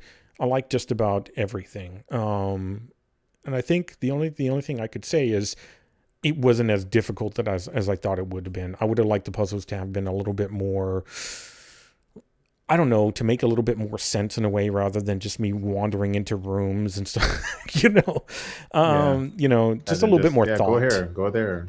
Yeah. Stick it in there. Yeah, I did some puzzles in ESO last night, Elder Scrolls Online, that weren't even that difficult, but I figured them out, and they made logical sense when I figured them out too. In this, to getting the keys for that, I just didn't put anything together there. That could be just me. Could absolutely just be that I wasn't thinking about it the way I should have been, which is like saying, no, you're using your computer wrong. You only use it for Facebook, not for, processing, videos to edit. Yeah. One thing I didn't like about the inner child mechanics, though, is like how certain things required you to press the same button. So if you wanted to go into the void, you'd hold down the control. But if you want to do void dash, you gotta press control plus space. Yes. And that kept through me, like especially like when you had the maws that were burrowing on the ground under the bones. Yeah. That kind of threw me off on that, because like there were times where I was trying to do what it was telling me to do, right, and I would just get killed. And I was like, all right, this mechanic is fucking me up. Give me a different key so I can do it properly. And that's the only reason I was like failing. So it was a little bit more frustrating. And that also transferred to, well, I know you haven't done it yet, but you can farm for like the Kuva, which is a new resource. And you have to fight some of those same guards that were protecting the Queen. Oh, and okay. I did it solo, and I was trying to dash through them. Yeah. And it was just fucking up. I was like, dash, no, it's not. And I couldn't get the Kuva finish by myself because of that. But if I play with other people and I don't have to fight all the enemy, like regular enemies as well as the guards, and then dash through the Kuva, which is how you collect it and stop it from going to the second queen that's still alive, to her extractor. Yeah. Where you have to do all that combined, I find it's a bit hectic, and then you press the buttons and it doesn't function properly. It's annoying. But when you play with other people, like if I play with random people, they can take a little bit of the strain off of you. So you say, oh look, it's over my side. I can dash through and get it. So you just come out with your inner child, and then you just dash through good, and then you go back in. Yeah, it was control and spacebar for me. Yeah, I do admit that but they don't have an option to change it either. Oh, okay. Yeah, I was a little thrown off with getting out of my Warframe because it was a new mechanic to me. So hitting 5, which I'm never used to hitting the number keys for my abilities. I normally cycle through them with a mouse button, and then I hit F to engage them. So that was different because I was like 5. I'm not used to putting my finger up to the 5. So I was like having to look down a little bit sometimes. I was like, okay, I'm out. Then I have to hit Control, and then, well, no, then I have to hit mouse 4, which is the blast effect or whatever, the void blast, or I can't remember what that is. It's kind of look like a shield effect, really. But you do that, and then I would have to hit Control and Spacebar, which first makes you crouch and then makes you jet forward. I also didn't realize until later that you could jet into the sky. So yeah, see, that's what's happening with me. I'm trying to jet forward, and then it just jet straight up in the air, and I'm like, that's not what I pressed. But I think it goes wherever your mouse is, wherever your camera's looking. So no, I wasn't looking in the sky. That's it. It just launched me in the air, and I'm like, what the fuck is this shit? Interesting. And also before this quest, to just have your inner child come out and use your focus ability, you just tap 5, but no, you gotta hold down 5 again. I'm like, there are the keys on the keyboard. This is not a controller. Let me use the other fucking keys to do things. And I hate when games do that. Yeah. And this is the first time that they've done that. And I hope that they fix that and say, hey, look, if you want to, you can change this to a different button. Yeah. I got keys on my controller and I got buttons on my mouse. Yeah, I think it's one of those things where Warfare has a lot of mechanics. I mean, I use every button and scroll wheel. The scroll wheel up does something different than scroll wheel down. Pressing the scroll wheel button does something. Left mouse button, right mouse button, mouse 3, mouse 4, mouse 5. I've got everything on the mouse working, plus all the keys, whatever is within reach of that left hand. So, yeah, they've got a lot of mechanics that overlap sometimes, especially when it goes like the fact that you have, ranged mode, firing weapons, and you have melee mode, so they're doing double duty at this time as well. It's just a matter of too many systems on top of each other, same old. Yeah. But outside of like the same old arguments, which I don't give a shit about, the quest itself was yeah, I had a good time with it. I'm not gonna lie. Yeah. And overall, my issue with, as you know from watching my video, my main issue with the quest was that there just was no character development. So I agree. I like what the quest did, but I didn't feel a connection to it because there was no development. So yeah, I didn't care if the queens got killed or if they lived, but I liked their characters. I thought, wow, this is interesting, but it's like having a move. Like there was that Mission Impossible 4 or something. It was when the guy that played it, he died recently, but he played the bad guy in it, and he was like, his character seemed really interesting, but he didn't get much camera time. Oh yes,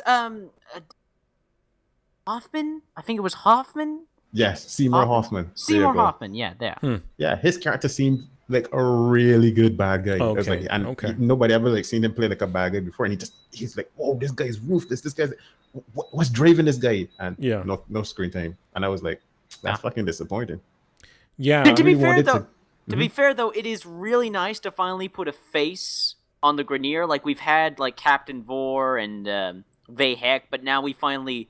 It's good to finally have a big bad in the game. It's good, and even though we've had a lot of like big bads, and I mean, you said it yourself. Vor, Vahek, we got Krill, we got Kayla the Tame. But they've always been underlings. Now we get to see who's running the Empire. But sure, like that. But also don't forget. I mean, because again, my issue again with the quest 2 was like there was just more mystery, because you look at Second Dream, the big bad boss in that was Hun Hong. Where the fuck is he? He's pretty much he's just like Saruman from Lord of the Rings. You don't ever see him, but you see with Lord of the Rings, he had a backstory, and they developed that stuff and showed why he's in the state that he's in, and he became like that menacing eye looking over you.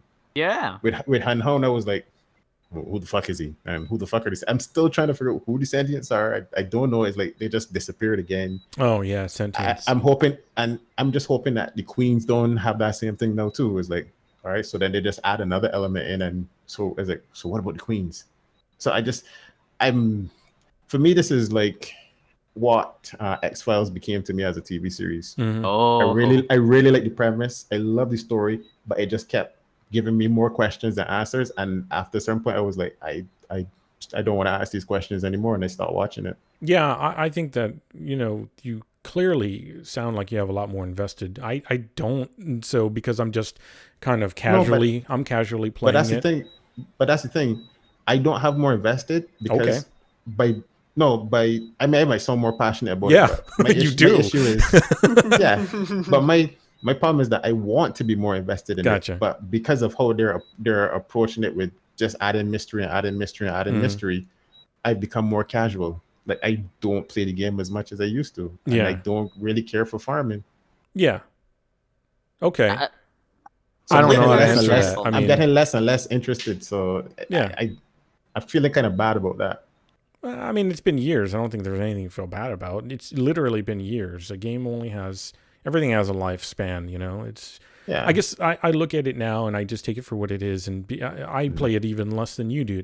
I didn't even have the game installed until just recently again. And then I got, served up the same old bullshit of like, here's a new thing to put in your path in order to, you want to go do something? Too bad. You got to do this other thing instead. And, but I played the little quest. It was fine. Am I going to play more of it? I know that somebody on stream alluded to what you said as well, which is there's something else I can do to, some other quest that some other mission that I can do. And I was like, the system didn't tell me I had another mission I could do. So therefore, in my mind, I don't have another one. But I think it's like the Kuva or something, filling or collecting Kuva maybe. Oh yes. Yeah, but that's I don't know not what the quest, point of that that's is. No, that's just gathering more research. Basically, they've introduced some new mods called Riven mods. Yeah, I got one of those. Right.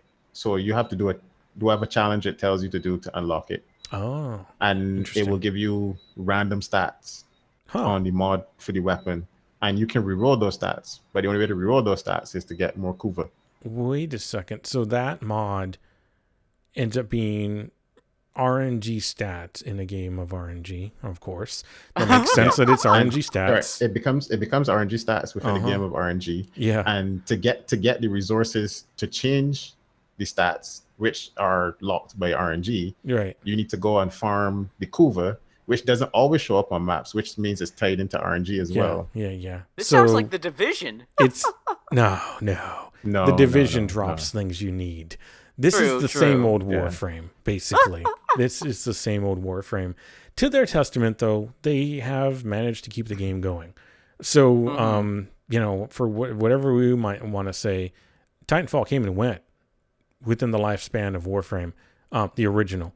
Other games have come and gone within the lifespan. This game still keeps going. Yes. So they're doing something, that's keeping the people interested. It's that gameplay, man. It's that gameplay. For a free-to-play game, it has AAA gameplay. I've said it time and time again. What other game lets you wield a sword and a gun and superpowers? I used to say that, but now that there's enough games out there that do what Warframe does better, and they're I'm not saying that Warframe is like the pinnacle of that. I'm just saying when you look at free-to-play games. And you said, no, I'm just taking it for what you said. You said it's like a AAA game. And I'm like, I don't agree anymore. I would have said that like maybe, a while back. But given the caliber of games that are coming out now with the mechanics that they have, and I'm always big on mechanics, no, I can get that fix in a number of other games now. Better. So that's why my interest in Warframe died. Along with the fact of things like, one of the things, there's always nails that get hammered into the coffin. One of them for me was 19.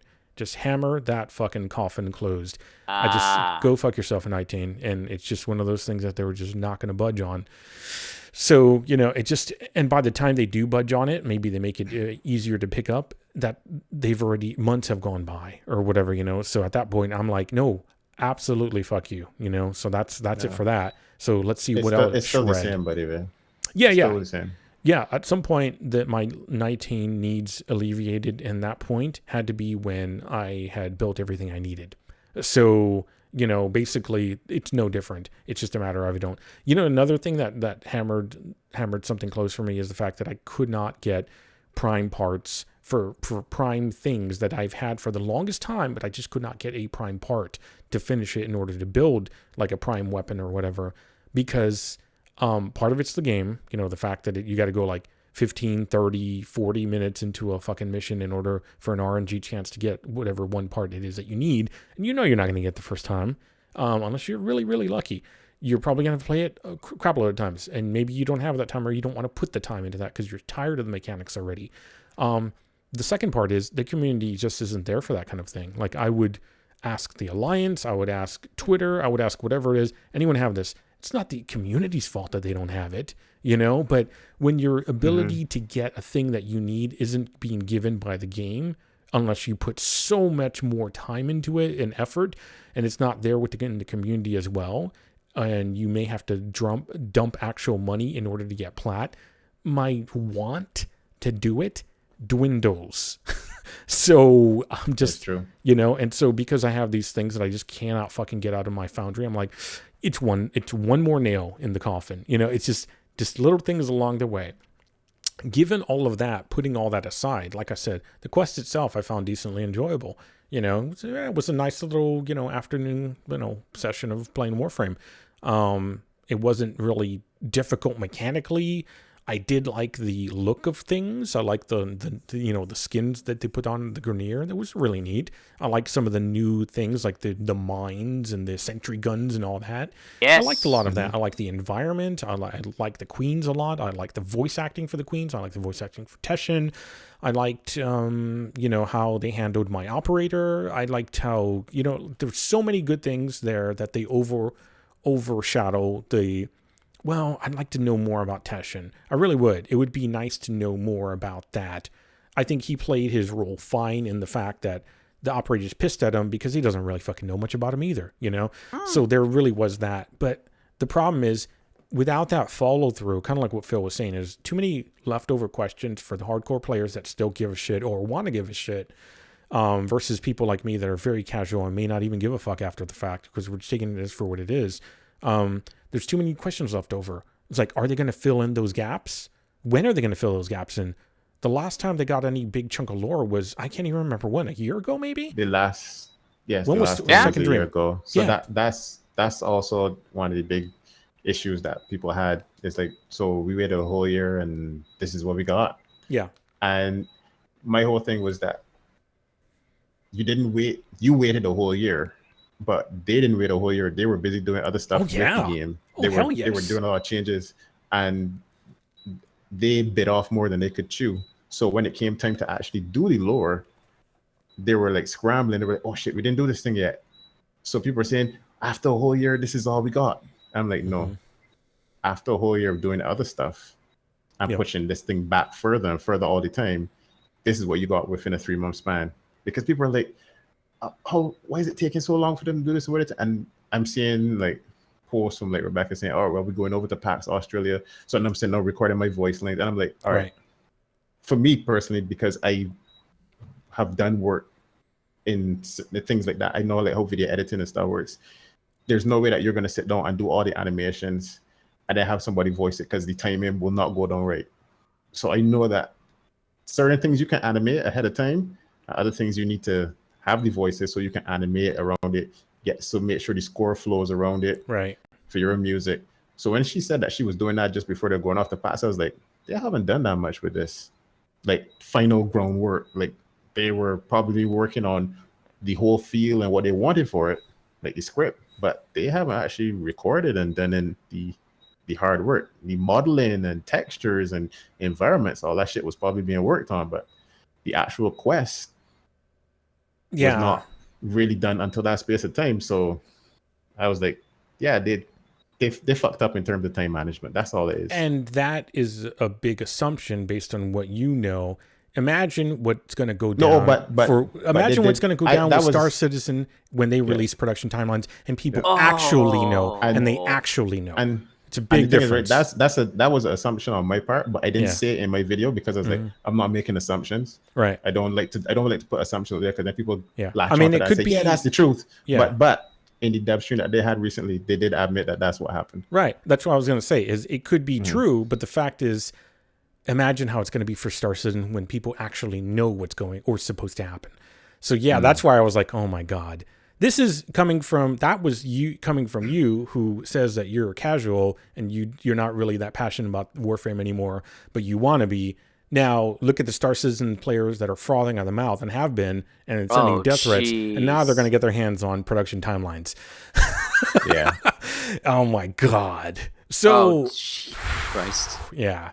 But I don't know how. I think what it is, Digital Extremes just has no jokes, but they have a lot of balls in the air. So it's just however they juggle that. Fucking that's a difficult job. I'm not going to even try to say I know what resources they have or how they could focus them, because it's a lot of work, and that is not apologizing for them at all. I'm just like hands away at this point, and like, I did the quest. It was pretty cool, but that's all I got to say. You know, I see the difference now, like with me becoming more casual and you just flat out casual. Oh yeah, is that you can play the game and you walk away. Oh yeah, you can say, well, when they do something again, I'll check it out. That's what I've learned. But for the people that's where I've totally become that way, as opposed to, I was kind of hoping that the game would have been more like how Marvel Heroes was, where they rotate certain events and they change things within those events, right? And you're getting new stuff. So I was hoping that was something that they were going to try to push, so like you don't have to have a quest every quarter or whatever, but there were certain events that came up that gave you things to do. That's what I was looking for. That would benefit them, but Lenaro. That flopped though. Exactly. That was a big problem. It was kind of a resource mistake, honestly. Yeah, he tried. I mean, I think it was probably a good thought, but yeah, it just my thought on it is that they haven't done anything like that, and people were like, war within, we want the war within, and I'm like, all right, yeah, you want the war within, yeah, we're burnt out, we need this, and I'm like, you know that when they spend 3-6 months whatever on this, you're gonna play it within a day, do all the additional content in a week or two, and then you're back at the burnt out process. So my main focus, like when I was talking about like the toxicity in the community, was like just basically showing, all right, so yeah, you want war within, but war within is not what you really want. What you want is the follow-up to war within. What's going to happen the next few months after that? Because you're going to play it, you might enjoy it, or you might not like it, but all right, let's say you enjoy it, but then you're like, I have nothing to do. Yeah. Well, I think that's games what they in need general. in the game. Yeah. This is why you play more than one video Pretty much. game. Yeah, that's why I don't have that issue anymore with one game. That would really frustrate me if I was expecting everything out of one game. But I've had these talks in the Warframe community on my channel as well, in videos talking about that same thing. See, and I just get tired of like. I'm going to give you guys a sneak peek. I'm going to do a bit of a trolley video on the Warframe community. Hopefully, before or after I upgrade my computer, I have the perfect title for the video: How to Bait Warframe Players. And what I'm going to do is I'm going to get one of the Warframe waifus. I'm going to have her do one of those, I don't know, but sexy animations like Mirage or Ember. I'm going to put a PNG image of a fish hook next to it. Just a brilliant way to get the attention of Warframe players who are disappointed with the War Within or being very irrational about it, let's say, outrage as usual. And Good basically luck. just I don't want to touch that community ever again. I put videos out that are just clips of Twitch things that I want to show people, but I don't care to change minds or any of that stuff anymore. Of course. Yeah. Well, I'm trying to take over the world. It's my job to change. Oh yeah, no, totally. Whatever, everybody's channels, whatever they want to do. Exactly. Okay, a couple questions I wanted to ask you guys about the War Within, because we talked mostly about the story quest. I want to know, what did you guys think of the new tile set? Because I personally really enjoy the new tile set. Yeah, I already gave my thoughts. But you said you like the turrets and stuff, but I'm talking about I said the environment. Theme. Yeah, the environment, and I pretty much I went over every aspect of it.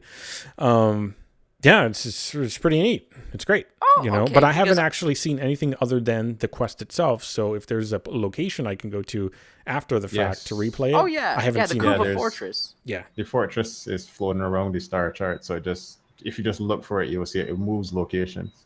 The Koopa Troopa Fortress. Okay. Yeah. What are your thoughts on the new tile set then, Phil? I thought it was well done. I mean, D never struggles to make interesting and new or good-looking tile sets. They do a good job with that. So they did a good job with that, and the whole like subtle bits with lighting and things in there that like most people wouldn't notice. They add things in, and they do a good job of that.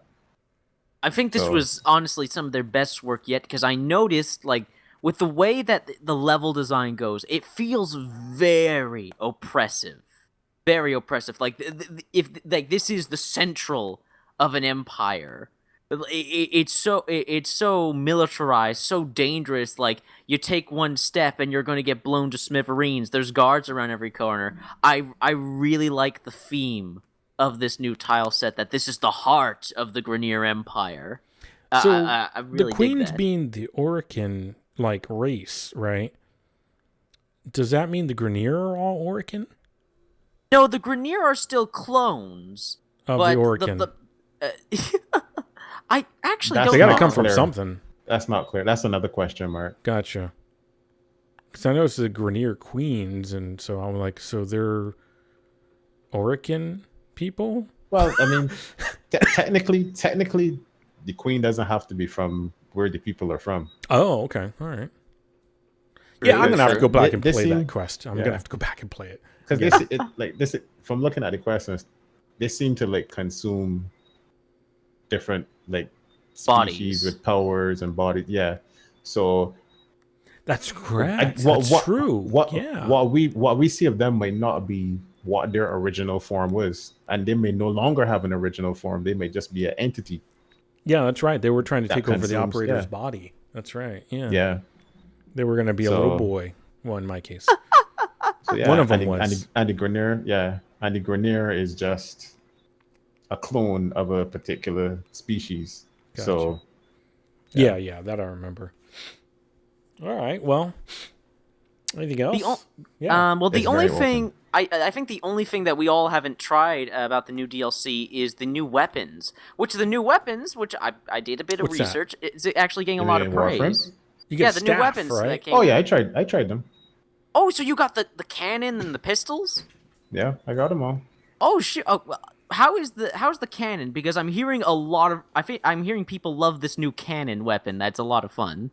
The cannon is great for fucking yourself up, as well as the enemies. Like well, the I Ogress say was? that. I say that. I'll say that. But if you fire it with the enemy right in front of you, the initial splash damage will wreck you. If you have it modded, there's no like, all right, you may come out of this, scarred forever. No, you're dead. Even if you take Anaros? I had it not fully modded, and it knocked my Anaros down to like 100 and something health. Holy shit! Yeah, I need and this I had full health, and that wasn't a fully modded one. So I think if it was properly modded, along with the Riven mod that you can get for it, it would just wipe you to clean off the map. But it fires an initial cannon shot that then explodes into like a cluster. The cluster doesn't do you damage though. It used to at first when they first introduced it, but they changed that so that only the initial cannon explosion will cause you damage, and then it fires out into a cluster, so it does like an area of effect damage from where it hits. And then it also converts to kind of like a buster shot kind of weapon where it just sprays out a bunch of pellets, but that only has like I think it's either 10 or 15 meter range, so you have to be like right up in front of enemies for it to hit them, because it just scatters really wide. So you gotta run right up to the enemy's face and just boom, hit them in the face. I need this gun. So it's a pretty cool gun.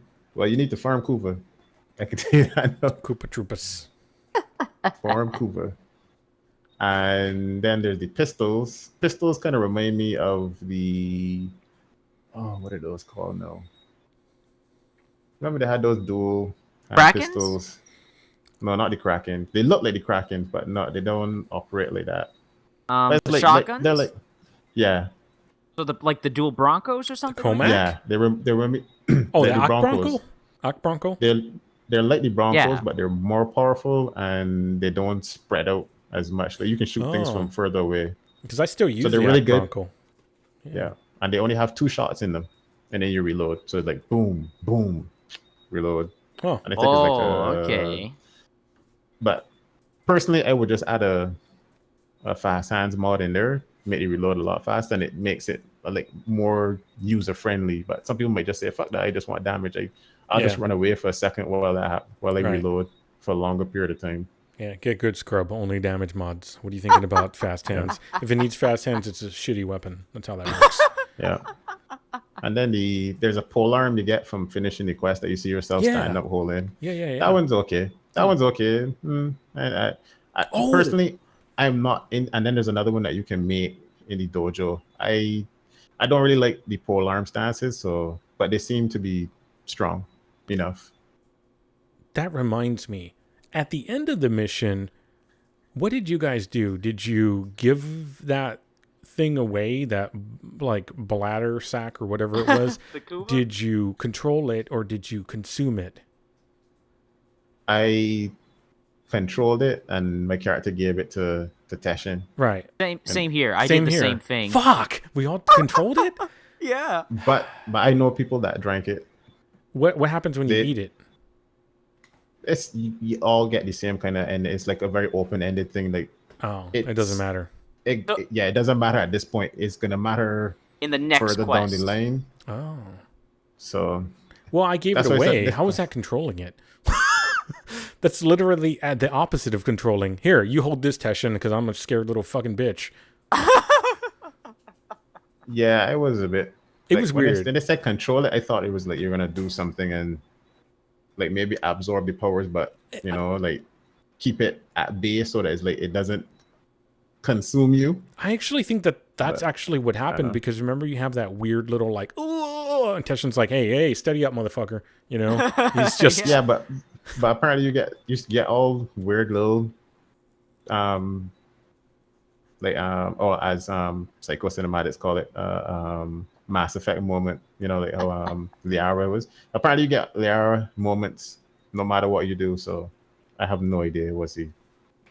Well, we'll see. Like behind that, I see the War Within as yet another stepping stone to what Warframe eventually is going to be. Well, like that's the problem. It's already been this long. It should already be there. It should already be. Like, the next update should be within 3 months. If it's not within 3 months to 6 months at most, really, honestly, you can't wait 6 months for the next fucking update. That's ridiculous. They need to stop fucking around with all these Arcwing fucked things up. Lunaro fucked things up. They need to just work on the goddamn core game and stop fucking around. Really, they would have a good, solid core game if they didn't have these add-ons, or if they just hired a separate team to do Arcwing, and that was it. And then, but it just, and that's the two all over the place. To other people too. The two that's something I mentioned to other people too. Is like what they should do is, how you were saying earlier, like they hire people and just, use them and burn them out. They don't have to use and burn out people, but they could just say, look, we need to get this particular thing done in the game, but we want to do new content. We want our core people to work on new content. Yeah, hire that storyline needs to be there. Hire a bunch of people to come in, work on making some fixes, like, because they want to rework a lot of Warframes. They're seeing that Limbo, they want to rework. Ash is supposed to begin, his changes are supposed to come out, because they did work on it already. But it's like, have Scott, who deals with that stuff, give him a team, hire a little team. He tells them what to do. He probably they has do that shit. No, but I mean, hire a team, get some people that don't work there, get them to come in and do that stuff, so that the people that work there can work on the future content.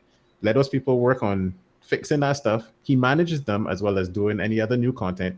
And then when those fixes are done, say, all right, thanks, bye. When we need you again, we'll call you. Yeah. You can always find people to do that. So it's hard to say. It's hard to say, because sometimes, like, I imagine at this point, because there's so much layered like code, that Scott really is like the keymaster there, and to try to get anybody up to that level would be fucking ridiculous. So it's going to take a lot of work to bring in another team and teach them, look, this is what you can do, this is what you can't. Like, he almost would have to babysit them, in the entire time. Not that you couldn't do it. And I don't know. There might even be multiple teams. That's the whole thing. I don't know their structured system. I would say that all the time. I was like, I don't know what they're doing. I don't know how they break their teams up. I know they're not that stupid that they're only doing this one thing at a time, like people sometimes think they are. But I was just venting there, saying should focus on the core storyline. Granted, we know, the ones that were here from the beginning of it, that was not their plan. They really didn't have a big plan.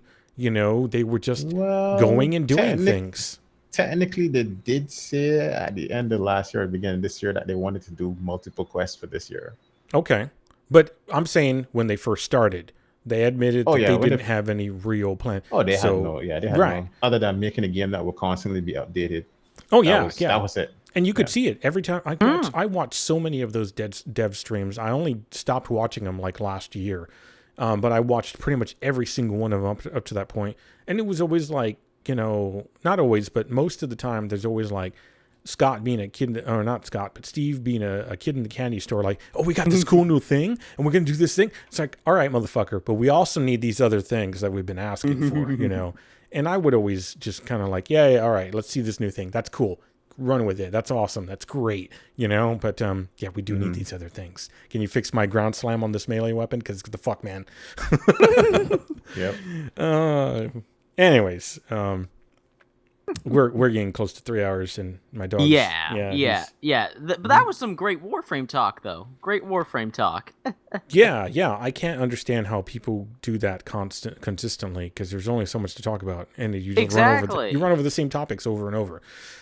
Exactly. But, I mean, it's a big game, and there's a lot to talk about it. But it gets to a point where, this is awesome, but you could cover all of it in a matter of like a few months, and then you don't have anything else. Then you're just repeating stuff or talking about, you know. So anyway, making speculation. Yeah. All right, guys, let's get out of here. Alrighty, yes. Yeah. Thanks once again for showing up and hanging out, Phil. Bringing the Warframe passion.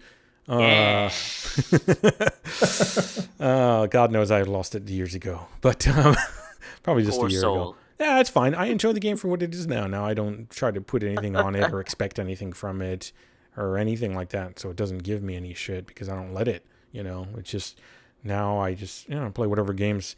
But basically that means I'm a scrub now. So yeah, we will see y'all next time. Thanks for listening. If you did, it was a long podcast, but it was enjoyable. And we'll see y'all next time. Next time, everybody, thank you so much for hanging out. Good night. Have a good weekend, good week, whatever the heck time period, day, whatever. Have a good life. Yep. And as I always say at the end of my videos, keep safe. Yes, please do. Have a good life? What the fuck, man? Jesus. By the way, everyone, check Philamon Grundy on YouTube. Go check him out. Philamon He makes way better content than the rest of us. Seriously, check him out. Wow, you're an asshole, aren't you? You're just a ripe Canadian cunt.